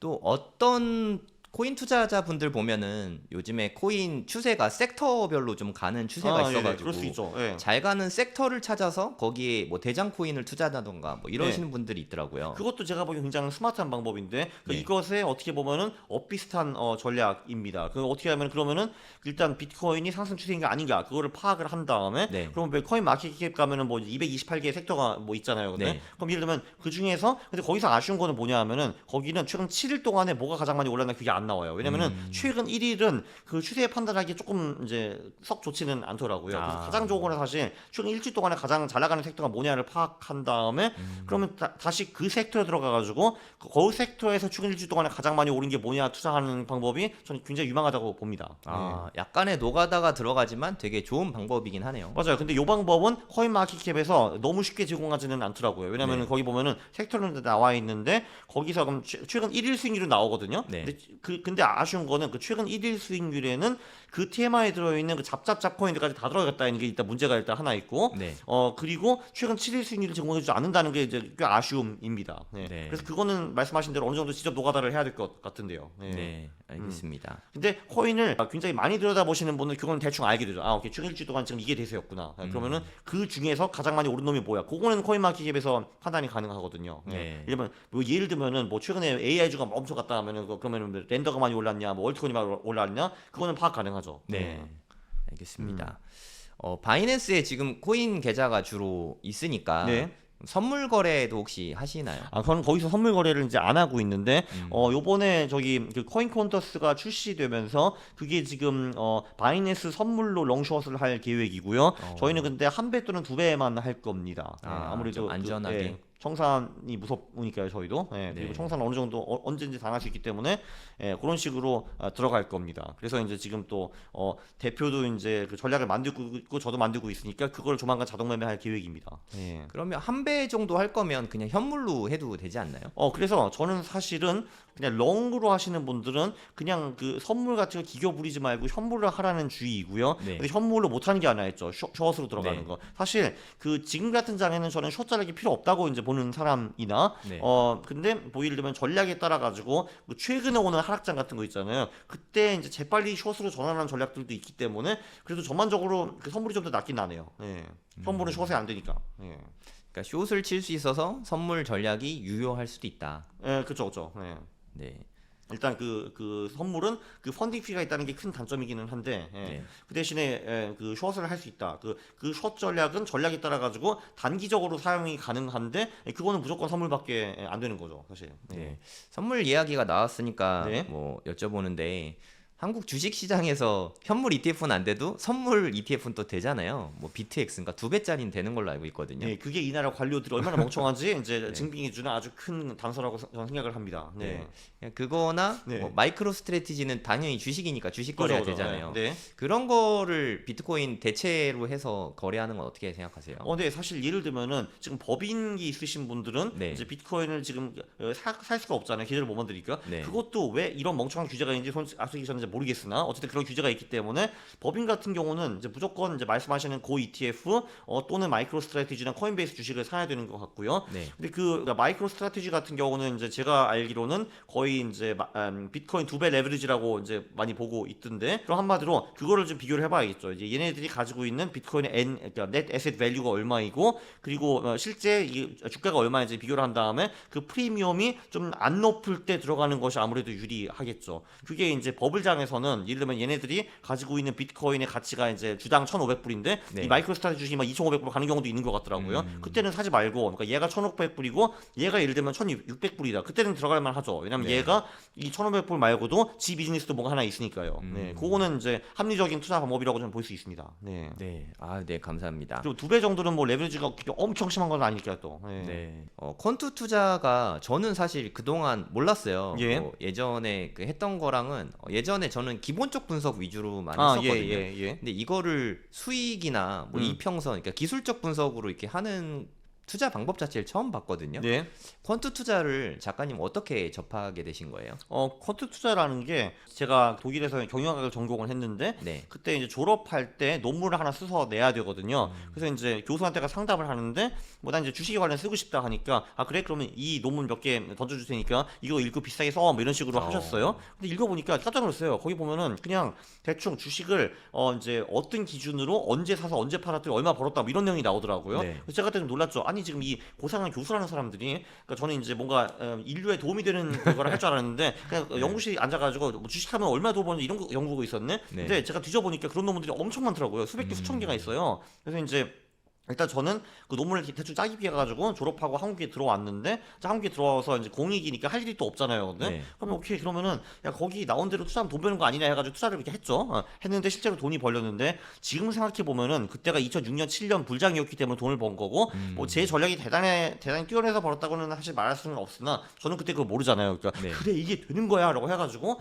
그걸 이제 그걸 이제 돈을 벌고 돈을 버니까 이게 맞는 길이고 확신해서 더 공부를 하고 공부를 하니까 결론 또 돈이 벌리고 그러니까 맞다 해서 또 연구하고 이런 식으로 해가지고 이제 지식도 많이 쌓이고 돈도 쌓이게 된 거죠. 어떻게 보면은. 예.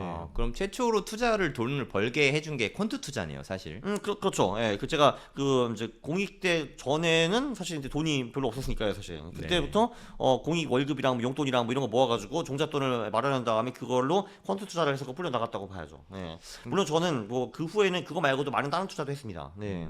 그럼 처음으로 이렇게 억 단위의 돈을 퀀투 투자로 번 게 네. 언제쯤이었어요? 그게 그 이제 누적 수익으로요?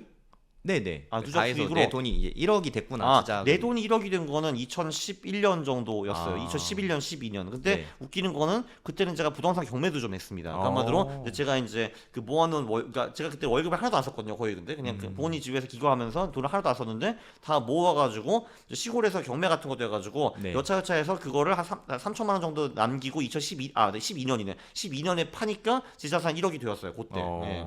근데 이제 그거는 퀀트 투자로 1억을 벌었다고 볼 수는 없죠. 이제 월급 플러스 경매 이렇게 돼가지고 네. 순 투자로 그러니까 퀀트 투자로 수익이 1억을 넘어간 거는 제 생각에는 아마 2013년인가 4년일 것 같아요. 네. 그러면 그때부터 이제 네. 자산이 좀 빠른 속도로 불어나기 시작한 건가요? 네, 제가 2012년에 그 1억이 이제 되었는데 그때 때마침 주재원으로 해외 나가게 되었습니다. 독일로 가게 되었는데 네. 기본적으로 이제 주재원이 되면은 이제 그 나라에서 이제 집을 제공을 해주고 해외 수당이라고 월급을 거의 2배로 줘요. 거기. 이야. 그렇게 딱 늘어나고 그리고 이제 의료 보험 같은 것도 해주고 뭐 이러기 때문에 이제 제 수입이 엄청나게 늘어나니까 제가 그 수입을 썼겠습니까? 당연히 안 썼죠. 이제 또 투자로 갖다 박아가지고 이제 콘트 투자했기 때문에 네. 그때부터 이제 원금 플러스 투자 수익으로 돈이 굉장히 많이 불어나게 되었죠. 예.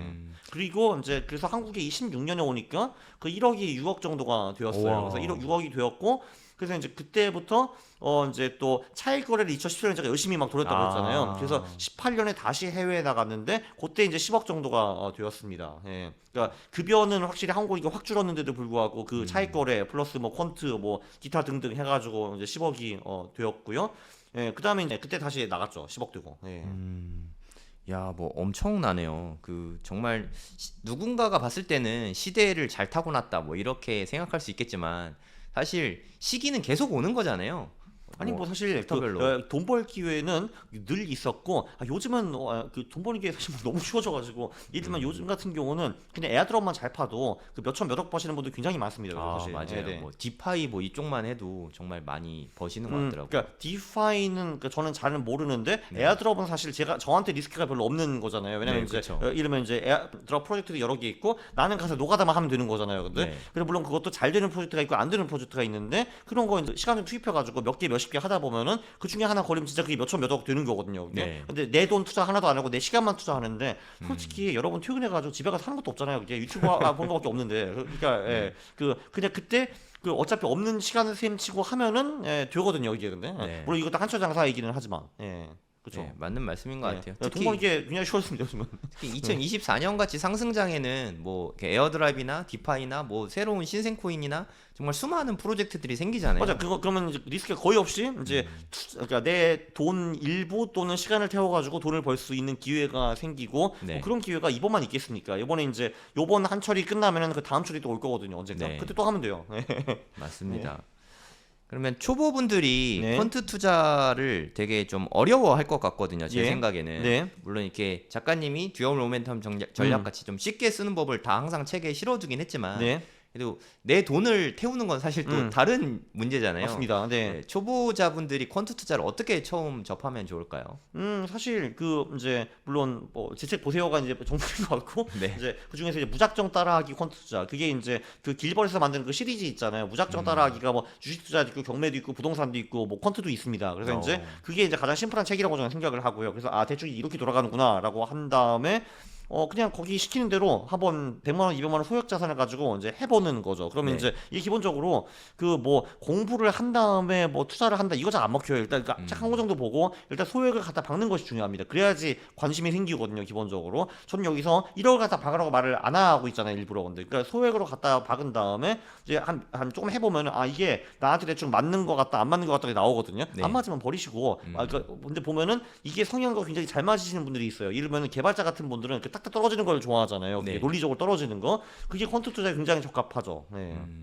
그러면은 이거는 나랑 진짜 맞는 투자다 하면은 그거 하시면 돼요. 그리고 그때는 비중을 좀 늘리셔가지고 하는 게 좋겠죠, 당연히. 네. 네. 돈도 벌어야 되니까. 아주 좋은 전략인 것 같아요. 네. 펀트 투자라는 게 근데 그건 나머지 모든 투자에도 똑같이 적용된다고 봅니다. 조금 전에 왜 기본적 분석을 주로 하셨다고 하셨는데, 네, 네. 근데 가치 투자는 똑같이 하면 된다고 생각해요. 그러니까 내가 이제 한 진짜 100만 원, 200만 원을 가지고 내가 나름대로 기업을 분석해가지고 한번 해보는 거예요. 네, 그래서 그러니까 근데 이 그 기본적 분석이라는 게 진짜 성향상 그 기업에 대해서 진심으로 관심이 있고 그걸 이제 깊게 팔 각오가 되는 사람들이 하는 거더라고요. 보니까. 근데 네. 저는 그거 1도 하고 싶지 않습니다. 저 그런 거 안 하잖아요. 그래서 예. 네. 근데 이게 내 성향이 진짜 맞아 하시는 분들이 계시더라고요. 그런 분들은 저도 옆에서 지켜봤는데 그런 사람이 3명이 모이면 진짜 밤새는 거를 모르고 막 디즈니가 뭐고 이제 애플이 뭐고 뭐 이제 엘라이 릴리가 뭐하고 이런 거 토론을 해 이 사람들이. 저는 옆에서 이 새끼들 뭔 놈이지? 하고 이제 보고 있거든요 이게. 예. 네. 근데 저는 재미없거든요. 근데 그들은 재밌대요. 이런 사람들은 같이 투자를 해야지 콘텐츠 투자를 하면 안 되는 거죠. 근데 저는 반대 성향이기 때문에 아니 내가 왜 기업 따위를 천하게 알아야 돼? 이렇게 생각하거든요. 근데 네. 내가 왜 내가 무슨 그 저런 애들이 빨빨 돌아가면서 돈 버는 거 내가 왜 알아야 되냐 하고 이제 난 그런 거 안 해. 나 고상하게 숫자만 볼 거야 하는 분들은 콘텐츠 투자를 하고 가치 투자를 멀리 하죠. 예. 네. 다 성향에 따라 다릅니다. 예. 이 책을 보면서 또 항상 인상적인 게 네. 백테스트를 이 책에도 백테스트 자료를 엄청 많이 넣어 놓으셨더라고요. 그죠. 네. 백테스트가 사실 네. 쉽게 말해서 노가다잖아요. 노가다입니다. 예. 네, 이걸 어떻게 하면 좋을지 방법을 좀 알려주실 수 있을까요? 그러니까 그게 저 책만 해도 제가 엑셀로 이제 전부 다 했어요. 네. 그러면 이제 제가 몇 개 가설을 세운 거잖아요. 뭐 예를 들면은 고점 대비 6개월 이상이 지나고 저점을 찍은 다음에 2배 후에 올라갈 때 샀으면은 얼마를 벌었을까? 그러면은 제가 이제 그 비트코인의 일봉 데이터를 다운받은 다음에 네. 그러면 그 2배의 시기가 어디인가 그걸 찾아내야 되는 거잖아요. 근데 그러면은 그러니까 이러면은 그러니까 최근 같은 경우는 제가 알기로는 22년 뭐 11월인가 12월에 저점이 15,500불로 떨어졌어요. 네. 거기서 2배의 시점이 그럼 언제인가? 그럼 제가 그 가격을 보고 판단을 해야죠. 그럼 그게 그게 23년 7월 14일이구나라고 찾아내고 그러면은 내가 이때 투자했으면은 그러면은 그 향후 한 달, 석 달, 6개월, 1년 수익이 어떻게 되는가? 요거를 계산하는 게 백테스트의 기본이에요. 기본적으로. 네. 요거를 하는 거죠. 그래서 그거를 저는 엑셀로 다 노가다를 했는데 지금은 이제 코인 컨테스트가 나왔기 때문에 그거를 제가 주로 쓸 예정입니다. 그거를 다음 책 내야죠. 네. 네, 알겠습니다. 예를 들면은 제가 이제 엑셀로 그런 거는 하기 어렵거든요. 뭐 예를 네. 들면은 비트코인이 제가 RSI가 70 이상일 때 사가지고 50 이하에 팔면 어떻게 되는가 뭐 이런 거 있잖아요. 네. 근데 그거를 이제 손쉽게 할 수 있기 때문에 제가 지금 요즘은 하루도 한 몇백 번 백테스트를 합니다. 너무 좋아요. 그러니까 어떻게 보면은 그러니까 제 두뇌에 알파고가 들어온 것 같아요. 바둑을 두는데. 그러니까 제가 두고 있었다가 갑자기 알파고가 들어와서 제가 두는 것 같아요 이게. 그러니까 내 대신 네. 노가다를 해주는 프로그램이네요. 그렇죠, 쉽게 그렇죠. 말해서. 예, 그렇죠. 그러니까 하나 백테스트 하는데 그 보통 한 10초 정도밖에 안 걸리기 때문에 이야. 그거를 띵 누르. 그러니까 조금 전에 뭐 그런 거. 그거를 이제 좀 더 이렇게 병합할 수 있어요. 뭐 예를 들면 뭐 이더리움이 60일 이동 평균선 위에 있는데 RSI 그러니까 14일 RSI도 뭐 예를 들면 70 위에 있을 때만 들어가. 그 조건이 충족되자면 팔아. 뭐 이런 식으로 전략을 짤 수가 있거든요. 그럼 이제 근데 저는 그거에 대해 답을 모르는데 띵 눌러보면 이제 답이 나오거든요. 그러면 네. 이제 이거 전략을 해서 얼마를 벌었는가, 깨질 때는 얼마 깨졌는가 이렇게 나오기 때문에 내 의사 결정하기가 굉장히 좋아지죠. 예. 네, 너무 좋은 것 같습니다. 네. 2025년에 네. 만약에 코인 하락장이 올 네네. 때쯤에는 이제 네. 다 탈출하실 거잖아요. 네. 코인 시장에서. 네. 근데 탈출한 다음에 어디로 가실 예정인지 혹시 지금 계획이 있으신가요?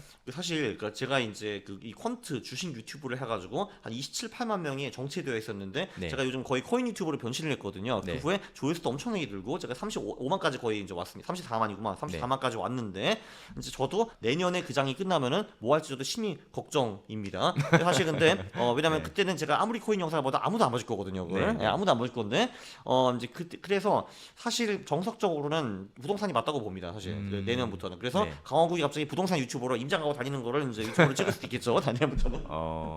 예, 근데 이게 저는 이제 개인적으로 이제 대한민국에는 집 한 채까지는 내 건 것 같거든요. 이게. 네. 근데 두 채부터는 이게 지금 내 것인지 국가의 것인지 잘 모르겠어요. 왜냐면 정책이 워낙 자주 바뀌기 때문에 네. 예를 들면 내가 두 번째 집을 팔 때 뭐 예를 들면 수익의 50%를 양도세로 바쳐야 된다 하면은 그러면 이 집의 주인은 절반은 내 게 아니잖아요. 사실 절반은 국가게 되는 그쵸. 건데 네. 근데 그게 시기마다 달라요. 그러니까 어떨 때는 이 집이 90%는 내 건데 다음에는 이 집이 30%면 내 거야. 이렇게 되거든요. 근데 네. 그래서 저는 이제 그 부동산으로 막 이제 어마어마하게 무슨 제 강원국 아파트 제국을 만들 생각은 별로 없을 것 같아요. 왜냐면 이제 두 채부터는 제가 모르잖아요. 이게 내 건지 아닌 거에 대해서. 네. 그래서 이제 저는 지금 한 채도 없기 때문에 한 채까지는 어떻게 좀 이제 해볼 생각이고 그때까지는 부동산을 연구할 것 같은데 이게 진짜 적극적으로 막 이제 두 채, 세 채, 백 채 이거는 못 할 것 같습니다. 저거. 예. 내 게 아니니까. 그래서. 그러면 예. 근데 아파트는 저는 이제 그럼 다음 아이디어로 이제 해외 부동산이라는 아이디어도 있긴 합니다. 네. 빌딩도 대안이 될 수 있지 않을까요? 지금 빌딩 스윙이 제가 알기로는 코로나 후에 엄청나게 버블이 있어가지고 가격이 높아졌는데 네. 지금 많이 떨어졌다고 듣기는 했는데 네. 근데 이 정도는 솔직히 대부분 일반인들도 다 아시는 얘기일 거거든요. 네. 예, 그것도 그 연구를 안 한다라는 보장은 제가 하지 않겠습니다. 네. 저는 네. 돈 되는 거는 다 하는데 내년부터는 코인이 돈이 안 될 가능성이 높거든요. 물론 이제 제가 기대하는 실마리가 하나 있긴 있습니다. 그 금 ETF가 출시되었을 때도 금 가격이 9년 연속으로 이렇게 올랐거든요. 4배 반 정도. 네. 요번에도 ETF 때문에 그 지금까지는 이렇게 올랐다가 1년 동안 폭락, 그리고 좀 올랐다가 1년 폭락 이게 반복이 되었는데 네. 그게 그 상승 사이클이 조금 더 오래 갈 수 있을까라는 신락 같은 희망은 있는데 전 다시 한번 강조하지만 이번엔 다르다라는 걸 저는 잘 믿지 않은 사람입니다. 네. 되게 타당한 말씀인 것 같아요. 합리적으로 생각하는 것 같고. 이 기본적으로 네. 이번은 다르다라고 말씀하시는 분들의 근거가 훨씬 더 그럴듯하게 들려요. 네. 그리고 이번엔 똑같다라는 사람의 근거는 되게 무식하게 들리거든요. 근데 실제로 현실을 보면은 보통 한 7, 80%는 이번이 똑같다라는 게 보통이고 한 네. 20% 정도만 이제 이번이 진짜 다릅니다. 네. 아. 저는 그래서 맨날 이번이 똑같다라는 데 베팅을 하는 사람입니다. 그게 훨씬 기대 수익률이 높네요. 그게 합리적이죠, 사실. 네. 네. 그러면 작가님은 연간 기대 수익률을 대략 책 보니까 그런 게 되게 많더라고요. 예, 예. 기대 수익률을 몇 % 정도로 잡고 계세요? 바꿔 말하면은 이제 그 비트코인이 어디까지 갈 것이냐 뭐 이런 것과 비슷한 네, 얘기인데 저는 이제 그냥 기본을 2억 정도로 이제 보는데 거기도 이제 근거가 몇 개 있습니다. 예를 들면은 이게 그 반감기 후에 이제 몇 배 오르느냐 이런 거를 봤는데 네. 이게 이제 1차 반감기 후에는 비트코인이 40배 올랐고 뭐 그다음에 15배, 그다음엔 7배 정도 올랐는데 이게 아무래도 시가총액이 커지면서 이 폭이 축소될 수밖에 이제 없는 거죠. 네. 그거를 근거로 봤을 때는 한 20만 불 정도가 어떨까라고 생각을 했었고 그리고 이제 두 번째는 근데 그 고점 대비 고점 이제 네. 그 고점 대비 다음 고점 몇 배 갔느냐를 네, 그것도 이제 아무래도 커브가 좀 이렇게 약해지잖아요. 네. 그걸로 근거로 하면 12만 불 정도였고 그리고 이제 23년 말에 소위 그 뭐 현자들 이제 전문가들이라는 전문가라고 주장하는 사람들의 그 이제 전망치를 보면은 정말 진짜 무슨 6만 불에서 50만 불까지 가지각색인데 제가 중간값을 해보니까 15만 불 정도였어요. 그리고 저도 이제 채널에서 여러분 어디까지 갈 것 같습니까? 라고 설문조사를 하니까 2만 명 정도 참석을 하시더라고요. 네. 그 사람들의 평균이 17만 불. 그래서 대충 종합해보면은 한 15만 불, 2억 정도가 아니까 얘가 제 결론이었는데 근데 이번에는 그 현물 ETF라는 호재가 있기 때문에 네. 그 인간의 광기와 ETF가 합쳐가지고 아주 이제 훌륭한 합작품을 만들어서 2억이 아니라 이제 더 많이 올라갈 거를 저는 희망을 하고 있는데 기대는 하지 않습니다. 예. 네. 네. 이게 저도 이제 보유자니까 이게 2억이 아니라 10억 가는 거 당연히 원합니다. 물론. 네. 그다음에 폭락하겠죠. 그건 내가 알바 아니고. 네, 그러면 좋은 때 예. 예를 들어 비트코인을 잘 사서 네. 지금 수익 중이다. 네. 그러니까 뭐 손절 라인은 이미 한참 벗어났으니까. 네, 그죠. 예, 그죠. 그래도 또 중요한 게 어떻게 보면 손절보다 더 어려운 게 익절이잖아요. 맞습니다. 맞습니다. 네. 지금 같이 또 신고가를 쓰고 있을 때는 저항선이 있는 것도 아니고 예, 예. 어디서 팔아야 될지가 사실 되게 어렵잖아요. 네. 그 부분에 대해서 좀 알려주시면 좋을 것 같습니다. 첫 번째 이제 가장 쉬운 방법은 최고점 대비 25% 빠질 때 매도하는 거. 왜냐면은 조금 전에 제가 말씀드렸지만 비트코인이 한 15에서 20% 정도 하락하는 건 그냥 무조건 조정장이라고 보면 될 것 같은데 네. 25%더 하락하는 경우에는 이거를 하락장으로 보는 게 저는 합리적이라고 봅니다. 네. 그래서 그때는 털고 나가는 게 저는 맞는 것 같고요. 그게 이제 가장 쉬운 방법이고 네. 뭐 이제 좀 더 예술적인 방법으로는 이런 게 있습니다. 이게 투자자들 중에서 투자의 신은 별로 없는데 네. 마이너스의 손들은 진짜 아주 엄청나게 많습니다. 여러분 주변에도 굉장히 많을 거고요. 자, 그러면 이제 그 여러분이 생각하는 정말 특출나게 투자 못하는 사람이 있다라고 하면은 그 사람들 가끔 밥을 사주면서 그 사람들의 투자 의견을 들어보면은 사람들이 대부분 경우에는 투자를 멸시와 무시를 당했기 때문에 내 아이디어를 듣는다고 해도 신이 나가지고 막 떠들 겁니다. 물론 그 중에서 한 98%는 개소리일 텐데 그거는 다 무시하시고 절대로 조언을 해주면 안 됩니다. 그래서 네. 듣고 있는 거 하면서 이제 그래서 나 뭐 샀어 할 때 이제 이분들이 이제 큰 돈을 가지고 코인에 크게 베팅했을 때가 당신 나간 타이밍이죠. 이렇게 하면 돼요. 네네. 근데 물론 이 사람이 투자를 못해서 좋습니다. 이 사람들이 그러면 가장 훌륭한 능력이 최고점 매수, 최저점 매도를 기가 막히게 잘하거든요. 이게 이제 우주의 기운을 딱 받아가지고 반대로 하시는데 여러분은 그 반대로 하면 되는 겁니다. 이런 예술적인 방법이 있고요. 그래서 근데 이런 아저씨들을 또는 아줌마들을 또는 이제 아가씨 총각들을 이제 여러 명 하면 더 좋습니다. 그러면 이제 좀 더 정확해지죠, 그게. 네, 주변에 그런 친구가 없는 많아요, 분 어떻게 할까요? 많아요. 네, 네. 많아요. 네, 무조건 많아요. 네. 아, 네. 투자는 기본적으로 98%가 잘 못하고 이제 네. 그 중에서 이제 정말 재능이 또 뛰어나신 분들, 정말 특출나게 못하는 분들, 네. 그분들 찾아낼 수 있어요. 잘 귀를 기울이시고 그럼 돼요. 네, 네. 분할 매도하는 전략은 어떻게 생각하세요? 아, 분할 매도. 그러니까 뭐 그 예를 들면은 그러니까 이게 그 한 1년 정도 이제 올라간다라고 이제 치면은 네. 이제 뭐 그 순간부터 뭐 예를 들면 한 달에 뭐 6분의 1씩 파는 것도 하나의 방법이 될 수가 있겠죠. 저는 사실 네. 그거보다는 그 25% 하락이 좀 더 심플하고 직관적이고 간단하다고 봅니다. 네. 그러면 분할 매도라는 게 하다 보면 잘 안 되는 경우가 많아요. 왜냐면 이제 내가 처음엔 어떻게 팔았는데 두 네. 번째 뭔가 팔기 싫어 이게. 그러니까 다시 오를 것 같아 뭐 이런 거 있잖아요. 그게. 아. 네. 그래서 이제 결국은 그 분할 매도도 그럼 몇 번이 걸쳐서 해야 되는 건데 몇 네. 번을 도중에 하다가 중간에 내가 그 전략을 어길 가능성이 꽤 큽니다. 네. 그러니까 실제로 실행하기는 분할 매도는 되게 어렵다. 그렇죠. 사실상 어렵죠. 네, 네. 그러면 지금 만약에 1억에 만약에 매수를 했다고 가정을 할게요. 네. 그리고 최고점이 만약에 2억이라고 가정을 할게요. 네. 그럼 25% 하락하면 1억 5천이요? 1억 5천에 그죠, 파는 그죠. 거잖아요. 네, 그죠. 요 정도 수익이면 충분히 큰 수익일까요? 예, 왜냐면 사실 이게 기본적으로 사람은 무조건 발바닥에 사가지고 머리에 파는 거를 원칙으로 하기는 하는데, 네. 그거는 이제 어떻게 보면은 골프에서 4번 연속으로 홀인원 드는 거랑 비슷하다고 저는 생각을 해요. 네, 그거는 사실 불가능하잖아요. 네. 그래서 이제 그 어깨만 팔아도 잘했다고 저는 생각을 하는데 여기서 중요한 거는 내려오는 어깨. 왜냐면 이제 올라가는 어깨 이쯤이 됐다라고 하는 거 파는 게 사실 좀 이제 위험한 게 알고 보니까 나중에 보면 그게 어깨가 아니고 허리였어요. 근데 아. 그것도 5배 또 갔어. 그럼 이제 얼마나 네. 후회가 크겠습니까 그게. 그래서 고점을 찍고 내려올 때 파는 것이 저는 합리적이라고 봅니다. 네. 아, 어쩔 수 없어요. 25% 그죠? 하락. 네. 네. 또는 정말 그 우리의 그 위대한 그 이제 마이너스의 손이 그 고점에 딱 들어갔을 때 그러면은 그 25%의 갭을 좀 많이 줄일 수도 있겠죠. 네. 왜냐면 걔가 많이 먹을 가능성은 없거든요. 기본적으로. 네. 네. 아, 그 친구가 진짜 소중하네요. 소중한 25%를 사람이죠. 더 네. 먹게 해주는. 물론 농담이고 그 사람이 진짜 딱 최고점에 들어갔을 리는 없잖아요. 근데 네. 거기서 플러스 마이너스 5%에 들어갔다 하면 그러면 나는 5%만 깨지고 나오는 거잖아요. 얼마나 네. 소중한 사람이에요, 이게. 그죠? 네. 네. 아. 있습니다, 여러분 근처에. 네, 잘 찾아보면 돼요. 네. 네, 잘 찾아보도록 하겠습니다. 그런 사람들이 또 오히려 자기 의견을 또 적극적으로 내는 경우가 많거든요. 근데 다 틀려. 그럼 그 사람입니다, 그 사람. 네. 아. 왜냐면은 투자에 아예 관심 없는 사람은 그 사람은 써먹을 수 없잖아요, 이게. 네. 네. 네. 그 투자에 아예 관심 없다가 갑자기 코인장에 끼욱끼욱거리고 업비트 어떻게 만드냐 이럴 때도 그때도 기회입니다. 나갈 기회. 아. 네, 네, 그렇죠. 그러니까 주변에서 코인 투자 어떻게 하는 거야? 계좌 어떻게 만들어? 막 물어볼 때. 심지어 주식도 안 하고 이제 선비처럼 이제 그 돈은 노동으로 벌어요. 어떻게 그 뭐야 그 불로소득을 얻느냐 이런 이제 선비들이 갑자기 근데 오늘 코인 뭐 이게 하잖아요. 네. 근데 얘기를 하는 게 아니라 진짜 돈이 들어갈 때 그때 나가야죠. 네, 네. 그러니까 왜냐하면은 뭐 직장인 정도면은 딴 사람과 어울리기 위해서라도 코인 얘기를 하기는 하거든요. 요즘 많이 올랐다며 뭐 그런 거 그런 건 중요하지 않고 실제로 이 사람들 돈이 들어갈 때가 중요한 거죠. 네. 아, 그죠. 네, 잘 알겠습니다. 제가 작가님 영상들 보니까 네. 미국 대선을 되게 아, 중요하게 생각하시더라고요. 예. 올해 대선이 코인 시장엔 어떤 영향을 끼칠까요? 코인까지는 제가 잘 모르겠고 이제 네. 그 미국 주식에는 저는 좋은 영향을 미칠 거라고 보고요. 네. 그 1932년 이후에 그 기존 대통령이 나오는 재선에서 미국 주식이 떨어진 적은 단 한 번도 없었습니다. 왜냐면은 그 기존 대통령이 다시 재선이 되기 위해서 무리를 하더라도 돈을 퍼붓게 되어 있거든요. 네. 그 경제와 주식 시장을 부양시키기 위해서. 네. 근데 그게 코인 시장에 악영향을 미칠 거라고 보지는 않습니다. 저는 이게 돈이 많이 풀린다는 건 무조건 호재니까요. 그거는. 네. 그래서 일단 코인도 어부지리가 될 가능성은 좀 높다라고 이제 보는 사람이고요. 그리고 이제 트럼프가 그 최근에 많이 변했더라고요. 프로 코인 쪽으로. 네. 사실 어떻게 보면 지금 SEC 버스인 겐슐라라는 사람이 좀 이제 안티 코인이잖아요. 어떻게 보면은. 네. 근데 이제 그 트럼프도 코인에 되게 부정적이었다가 본인이 280만 불 가지고 계시만요 보니까. 근데 그러니까 거기서 재미를 느꼈어요.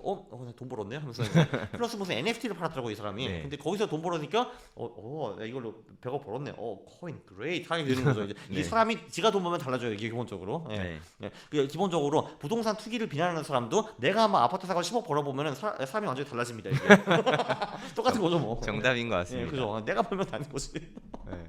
예. 올해 거에 맞물려서 네. 금리 인하도 그러면 올해 좀 될까요? 그래도 되지 않겠습니까 아무래도 그게. 왜냐면 그것도 어떻게 보면 돈을 푸는 일환인데 근데 네. 흥미로운 건데 지금은 제가 알기로는 그 금리 인하도 안 했는데도 불구하고 양적완화 비슷한 것들을 하고 있더라고요. 아. 그래서 금리 인하가 되었든 뭐가 되었든 돈은 많이 풀릴 거고요. 예, 예를 확실하게. 들어 예. 보조금이나 뭐 대출 뭐 이런 걸까요? 그렇죠. 그게 여러 가지 방법이 될 수가 있는데, 그렇죠. 이제 금리를 아예 줄이는 방법이 있고, 양적 완화를 통해 가지고 그냥 유동성을 어떻게 이제 하고, 푸는 네. 방법도 있고, 그리고 이제 뭐 정책적인 면도 이제 있을 수가 있겠죠. 네. 요번에 오늘 기사 보니까 삼성이 그 미국에서 큰 공장 짓기로 했더라고요. 네. 근데 다 이제 그런 것들도 바이든 행정부가 대선에 맞춰가지고 했다라고 이제 봐야 되는 거죠, 사실. 그래야지 본인의 업적이 드러나게 되니까. 네, 다 대규모 당연한 거죠, 투자가 사실. 들어가고 돈이 풀리는 것 같네요. 그렇죠, 그렇죠. 네. 네. 그거를 이제 어느 정도 압박을 하고 어떻게 했는지는 전 자세히 모르겠으나 네. 팩트는 미국 시장에 돈이 많이 풀린다. 그거는 확실한 것 같아요. 네. 네, 이제까지로 봤을 때 그래 맞다. 왜냐면은 뭐 상식적으로 생각해도 내가 대통령인데 네. 사는 더 해먹고 싶을 거 아니에요, 당연히. 근데 네, 그럼 네. 수단과 방법을 가리지 않고 경제와 주식시장이 잘 나가지 내가 뽑히지. 그 이제 올해 10월에 지금 우리 경제 망했는데요. 인플레가 14%이고 그리고 실업자가 지금 1억 명입니다. 하면 그럼 네. 당연히 딸릴 거 아니에요, 그게. 맞는 말씀입니다. 그렇죠. 네, 뭐 권력이 잡고자 하면은 뭐 네. 미국 경제에는 뒷전이고 일단 내가 돼야지. 네, 뭐 그렇죠. 나중 일은 나중이고. 그러니까 미국 경제가 뒷전이 아닌 거죠. 내가 돼야 되기 때문에 미국 경제가 잘 돌아가야 되는 거죠. 그러니까 네. 미래에 어떻게 되나 뭐 미래는 중요하다. 뒷전이고. 그렇죠. 내가 그러니까요. 돼야지. 지금 돼야죠. 지금 당장 돼야 그렇습니다. 되니까. 네. 네. 근데 생각을 또 해보면은 올해 그렇게 돈을 풀면은 갑자기 대선 후에 경기가 죽겠느냐, 그럴 가능성은 별로 없죠. 왜냐면 이게 어느 정도 한동안 돌아다닐 테니까. 그래서 네. 내년까지는 저는 좋다고 봅니다. 네. 네. 내년에는 몰라요. 네, 너무 좋은 것 같습니다. 네. 강한국 작가님은 네. 들어보니까 진짜 네. 돈 되는 건 다 한다 그죠. 이런 주의가 좀 강하신 것 같거든요. 그렇습니다. 네. 돈 되는 거를 알아보는 방법이나 뭐 네. 투자 원칙 같은 게 있을까요? 가장 중요한 원칙이 그 수익은 길게 손실은 짧게라고 저는 생각을 합니다. 그래서 네. 이제 그 저 같은 경우 그러니까 회사에서 나오면 이제 가장 어려운 게 내가 모든 결정을 직접 해야 된다라는 거거든요. 근데 그러면 이제 거기서 이제 그거를 보는 거죠. 자, 오케이. 그러니까 뭔가 이제 프로젝트가 있거나 제안을 받았다라고 하면은 그럼 내가 여기에 투입해야 되는 자금이랑 시간이 얼마인가. 이제 그게 내 총 자산의 1% 미만이면은 저는 주로 하는 주의입니다. 이제 이 제안이 너무 이상하지 않다라고 들리면요. 그러니까 네. 말이 어느 정도 된다. 그러면은 내가 아무리 많이 잃어도 1% 미만으로 잃는 거잖아요. 그러면 네. 할 만합니다. 왜냐면 그러면 그 이 프로젝트 안 된다 하더라도 99%가 살아 있으니까요. 두 번째 보는 거는 이게 잘 될 경우에는 그러면은 몇십 배, 몇백 배 이제 가능성이 있는가 보고 네. 근데 그 가능성이 조금이라도 있다 하면 일단은 합니다. 예를 들면 비상장 투자 같은 경우는 잘 되면 무조건 몇십 배 몇백 배 갈 수가 있거든요. 코인도 네. 마찬가지고. 네. 예. 그거는 이제 그냥 합니다. 뭐 어차피 뭐 내 자산 요만큼 투입해 가지고 안 되면 이거 날리고 잘 되면 몇십 배 갈 수가 있는 건데. 약간 예. 복권 네. 같은 느낌이네요. 예, 그렇죠. 예. 근데 그래도 보통 제가 하는 프로젝트들이 복권보다는 확률이 더 높죠. 예. 그렇죠. 예. 그러니까 잘 되면 그죠. 대박, 안 되면 뭐 안 그냥 되면 그만이고, 없는 예. 돈 그렇죠. 셈치고. 안 되면은 고 1% 날리고 뭐 많은 거 배웠다 뭐 이런 거죠. 네. 그러면 고 1% 날리면서 그 제 다음에 하는 비슷한 투자가 훨씬 더 정교해질 가능성이 있죠. 그러니까 한마디로 네. 그 날리면서 배우고 소위 이런 놈 또는 이런 일은 안 되는구나라는 걸 배울 거 아니에요. 그때 그럼 됐죠 뭐 그걸로. 예. 네. 손실을 보더라도 배울 게 있으니까 네. 좋다. 이런 예, 말씀 같네요. 근데 문제는 이런 거죠. 내가 직장을 나갔는데 그 전체 퇴직금을 가지고 치킨집을 하는 겁니다. 네. 여기는 문제가 뭐냐면 자산의 100%가 들어갔기 때문에 이거 실패하면 다음이 없어요. 음. 근데 내가 총 자산의 1%를 실패하면은 나한테 99번이 남아 있습니다. 네. 99번 하면 언젠가 한번 성공하겠지. 그러니까 나도 완전히 바보는 아니니까요. 여기. 네. 예, 그렇죠. 그러니까 네. 그게 또 혹시 성공하면 100배가 될 수도 있으니까 예, 그럼 맞아요. 자산이 1% 투자해서 기대 수익이 손익비가 사실 좋은 거죠. 맞아요, 어떻게 맞아요. 보면. 예, 네, 맞아요. 예. 예, 그리고 기본적으로 뭐 제가 하는 뭐 코인이라든지 그리고 뭐 예를 들면 뭐 유튜브도 마찬가지거든요. 네. 유튜브 같은 경우도 이게 안 되면은 내 시간만 날리면 끝나는 거예요, 사실. 왜냐면 네. 내가 들어가는 비용이 거의 없기 때문에. 근데 잘 되면은 이제 뭐 지금처럼 뭐 35만 유튜버 될 수 있는 거죠. 그게. 네. 네, 부럽습니다. 유튜버가 되면 기본적으로 이제 뭐 조회수뿐만이 아니라 이런저런 사업이 굉장히 손쉽게 발생하기 때문에 이거는 네. 굉장히 큰 득이죠. 네. 제가 투입할 시간이 몇천 배를 전 이미 벌었다고 생각을 합니다. 네. 네, 맞는 말씀인 것 예. 같습니다. 유튜브가 진짜 요새 유튜브가 너무 좋은 것 같아요. 사업하시는 분들은 다 하셨으면 좋겠어요, 저는. 그러니까 수익은 길게 가져갈 수가 있고 손실은 짧죠. 왜냐면 뭐 너 솔직히 그 시간에 뭐 할 거야 사실 근데 그거 안 하면 네. 네, 유튜브 보느니 하는 게 낫죠. 정답이시네요. 그렇죠. 네. 네. 네. 만약에 뭐 곧 있으면 이루실 것 같은데 네. 순자산이 한 100억 정도가 되면 네. 어떤 삶을 사실 계획이신지 그 좀 계획이 있으시면 좀 알려주세요. 제가 이제 비상장 투자의 가치를 정확히는 알 수 없지만 네. 이 정도는 이미 대충 온 것 같고요. 아, 네. 네. 근데 이제 지금 삶을 하면 되겠네요. 그대로 똑같이. 네, 그렇죠. 네. 예, 근데 이제 그 요즘 같은 경우는 제가 가만히 앉아 있어도 이제 이런저런 굉장히 흥미로운 사업들이 이제 많이 제안이 되고 있고 저도 실제로 이제 많이 하고 있어요. 그러니까 네. 제가 지금 기존으로 하고 있는 유튜브 책 쓰고 이제 강의하는 거 빼고도 네. 예. 그래서 이제 그것도 이제 일부 이제 하고 있으면서 그게 그거를 이제 기획하고 하는 게 요즘은 되게 즐겁더라고요. 예. 이렇게 들어보니까 루틴이 좀 궁금하거든요. 아, 평소 일상이 어떠세요? 루틴은요. 오전에는 좀 이제 그렇게 일찍 깨어나는 편은 아니고 음. 오전엔 제가 전반적으로 그렇게 크게 건설적인 삶을 사는 것 같지는 않습니다. 그래서 네. 근데 이제 그래서 점심 시간부터 한 저녁까지 좀 생산적인 일을 주로 많이 하려고 하고요. 저녁에는 보통 사람 만나가지고 이제 놉니다. 네, 그렇게 하고 있죠. 그게 루틴이에요. 따로 운동 같은 건 안 하세요? 운동도 하고 있는데 그거 이제 저 찜질방에 가가지고 이제 1년 회원권 끊어놓고 네. 거기 헬스장이 있어가지고 거기서 좀 같이 합니다. 네. 건강도 잘 챙기시네요. 예, 왜냐면은 저는 영생이 가능하다고 보는 사람입니다. 그게 왜 커즈와이라는 사람이 20년 전에 특이점이 온다라는 책을 썼거든요. 네. 근데 거기 보면은 결론적으로는 이제 우리의 두뇌를 어딘가 그 클라우드 같은 데 업로드 해가지고 그 몸을 바꿔 끼우면서 영생이 가능하다라는 식으로 설명을 해요. 거기 보면은. 근데 저는 그게 뭐 못할 게 뭐가 있느냐라는 게 사실 저는 생각이거든요. 근데 기본적으로 사람들은 꿈과 스케일이 좀 작아요. 근데 저는 그 정도 보고 뭐 이게 뭐 어려워 하면 되는 거지라고 생각을 하거든요. 반도체도 점점 더 빨라지는데. 네. 그럼 이제 결론적으로 20년에 30년 후면은 제 두뇌를 어딘가 업로드 해가지고 몸 바꿔끼면 살 수 있는데 그때까지는 이 몸으로 버텨야 되잖아요. 이게 그러니까 이 몸이 그러니까 30년 후까지는 이제 건강하게 살아남아야 된다라고 생각하기 때문에 운동을 하고 있습니다. 네, 네. 멋지십니다. 할 수 있어요. 우리 영생. 영생 할 수 있습니다. 네. 네.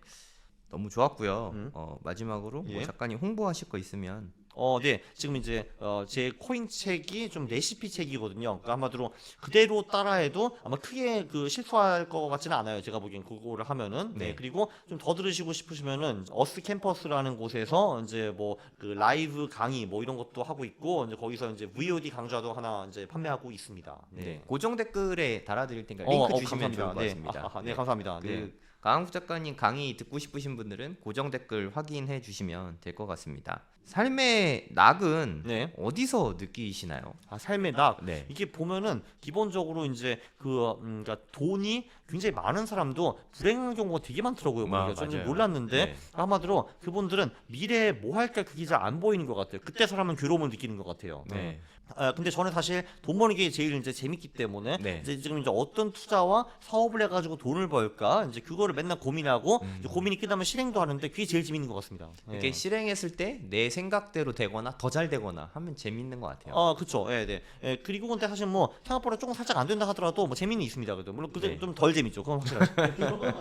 예. 근데 왜냐면은 그 실행이 제대로 안 된다 하더라도 그 기획하는 시간도 재밌거든요, 그게. 맞아요. 그죠, 그죠. 말씀입니다. 근데 그 실행해서 안 되는 기관은 좀 덜 재밌죠. 그건 맞죠. 그러나 거기서도 내 자산의 1% 이상은 잃으면 안 된다 이거죠. 그게 중요하죠. 예. 야, 위험 관리를 리스크 관리하면서 제가 1% 듣고 제가 되게 쇼킹했거든요. 네, 네. 이게 시드 배분을 얼마든지 가능한 부분이잖아요. 네. 네, 그 얘기를 삶에도 실천하고 계시는군요. 그렇죠. 예. 그러니까 그러면 뭐 1억 아니 그럼 나는 1억 자산이 있는데 네. 그러면 그 내가 신규 뭐 도전할 때 100만 원씩 쓰지 말라는 말입니까 하는데 맞습니다. 예. 그게 맞는 말이라고 생각을 하고요. 네. 그러면 그 100만 원에서 할 수 있는 게 뭐가 있습니까? 네가 안 찾아봐서 그런 거지. 이게 첫 번째이고 네. 돈이 없으면은 내가 시간으로 땜빵을 하고 남의 돈을 쓸 수 있는 구조를 만들어내야죠. 그것도 하나의 방법이죠. 알겠습니다. 네, 그렇습니다. 네, 오늘 대화 너무 즐거웠고요. 네, 저 정말 많이 배웠습니다. 아닙니다. 네, 네. 오늘 깨달음 말씀을요. 잘 네. 가지고 앞으로 투자할 때 참고하도록 하겠습니다. 네, 수고 많으셨습니다. 감사합니다. 감사합니다. 네, 안녕하세요. 성정길입니다. 코인 생기초 7기를 오픈했습니다. 수강료는 10만 원이고요. 3주 동안 수업을 합니다. 네, 상세한 내용들 알려드리도록 하겠습니다. 일단 네이버에다가 돈이 먼저다라고 검색을 해보시면 저희 카페가 나오거든요. 네, 여기 카페에 들어가시면 홈페이지 바로 가기가 있습니다. 네, 여기 클릭하시면 네, 여기에 이렇게 연결이 됩니다. 아니면 네이버에다 성정길 치셔도 나와요. 네이버에 성정길 치시면 제 블로그가 나오거든요. 제 블로그에 보면은 제일 공지에 있습니다. 코인 청약 경매 강의 오픈 뭐 이렇게 써 있는 게 보이는데 여기에 링크가 있으니까 이거 클릭하고 들어오시면 됩니다. 회원가입은 뭐 되게 간단하게 하실 수 있어요. 그리고 여기 누르시고 결제하기 누르면은 수강 신청이 가능합니다. 수강 신청 되시면 나의 강의실 들어오면은 강의실 입장하는 게 있거든요. 네, 코인 생기초 7기. 여기 들어오시면 여기 공지사항에 보면은 7기 톡방 링크가 있습니다. 이거를 통해서 네, 저희 톡방에 들어오시면 되겠습니다. 그럼 저랑 2달 동안은 최소한 같이 공부할 예정이고요.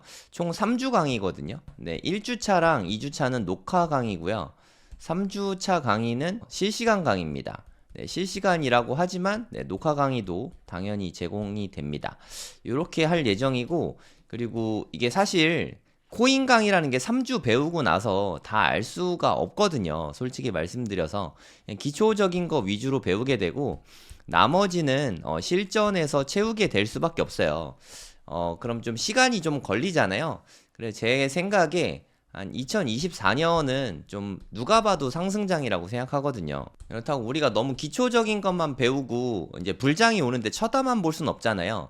그래서 2024년 동안은 제가 이게 2달 동안 톡방이 운영되는데 톡방이 끝나도 오비방을 통해서 제가 계속 24년까지는 여러분과 함께 할 생각입니다. 이게 수강료 10만 원인데 3주 강의에다가 올 연말까지 같이 톡방에서 스터디 하는 거는 이 정도면 메리트가 있지 않을까요? 단 주의할 점은 리딩방이 아닙니다. 리딩방은 아니에요.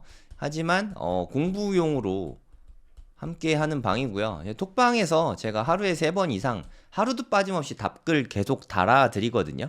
초보자분들 너무 어렵고 힘들잖아요. 제가 그런 것들 다 도와드릴 거예요. 그리고 바이낸스 같은 거 해외 사이트가 너무 어려워들 하십니다. 바이낸스나 뭐 OKX, 뭐 비트겟 아니면 뭐 바이비트 뭐 요런 데들 있는데 해외 사이트 사용 방법도 네, 제가 최대한 상세하게 알려드릴게요. 물론 알려드려도 잘 못하시는 분들도 물론 있긴 한데 네, 최대한 제가 끝까지 알려드리려고 노력할 테니까 톡방에 계신 분들 또 다른 분들이 알려주기도 하시거든요. 같이 공부하실 분들은 신청하시면 됩니다. 수강료는 네, 10만 원이에요. 네, 추가 비용은 더 이상 없고요. 온라인으로 진행되는 수업인 점 네, 참고하시면 되겠습니다. 네, 여기에서 저희 홈페이지 메인에서 신청하시면 됩니다. 기타 경매 강의나 청약 강의도 있으니까 원하시는 분들 신청하시면 됩니다.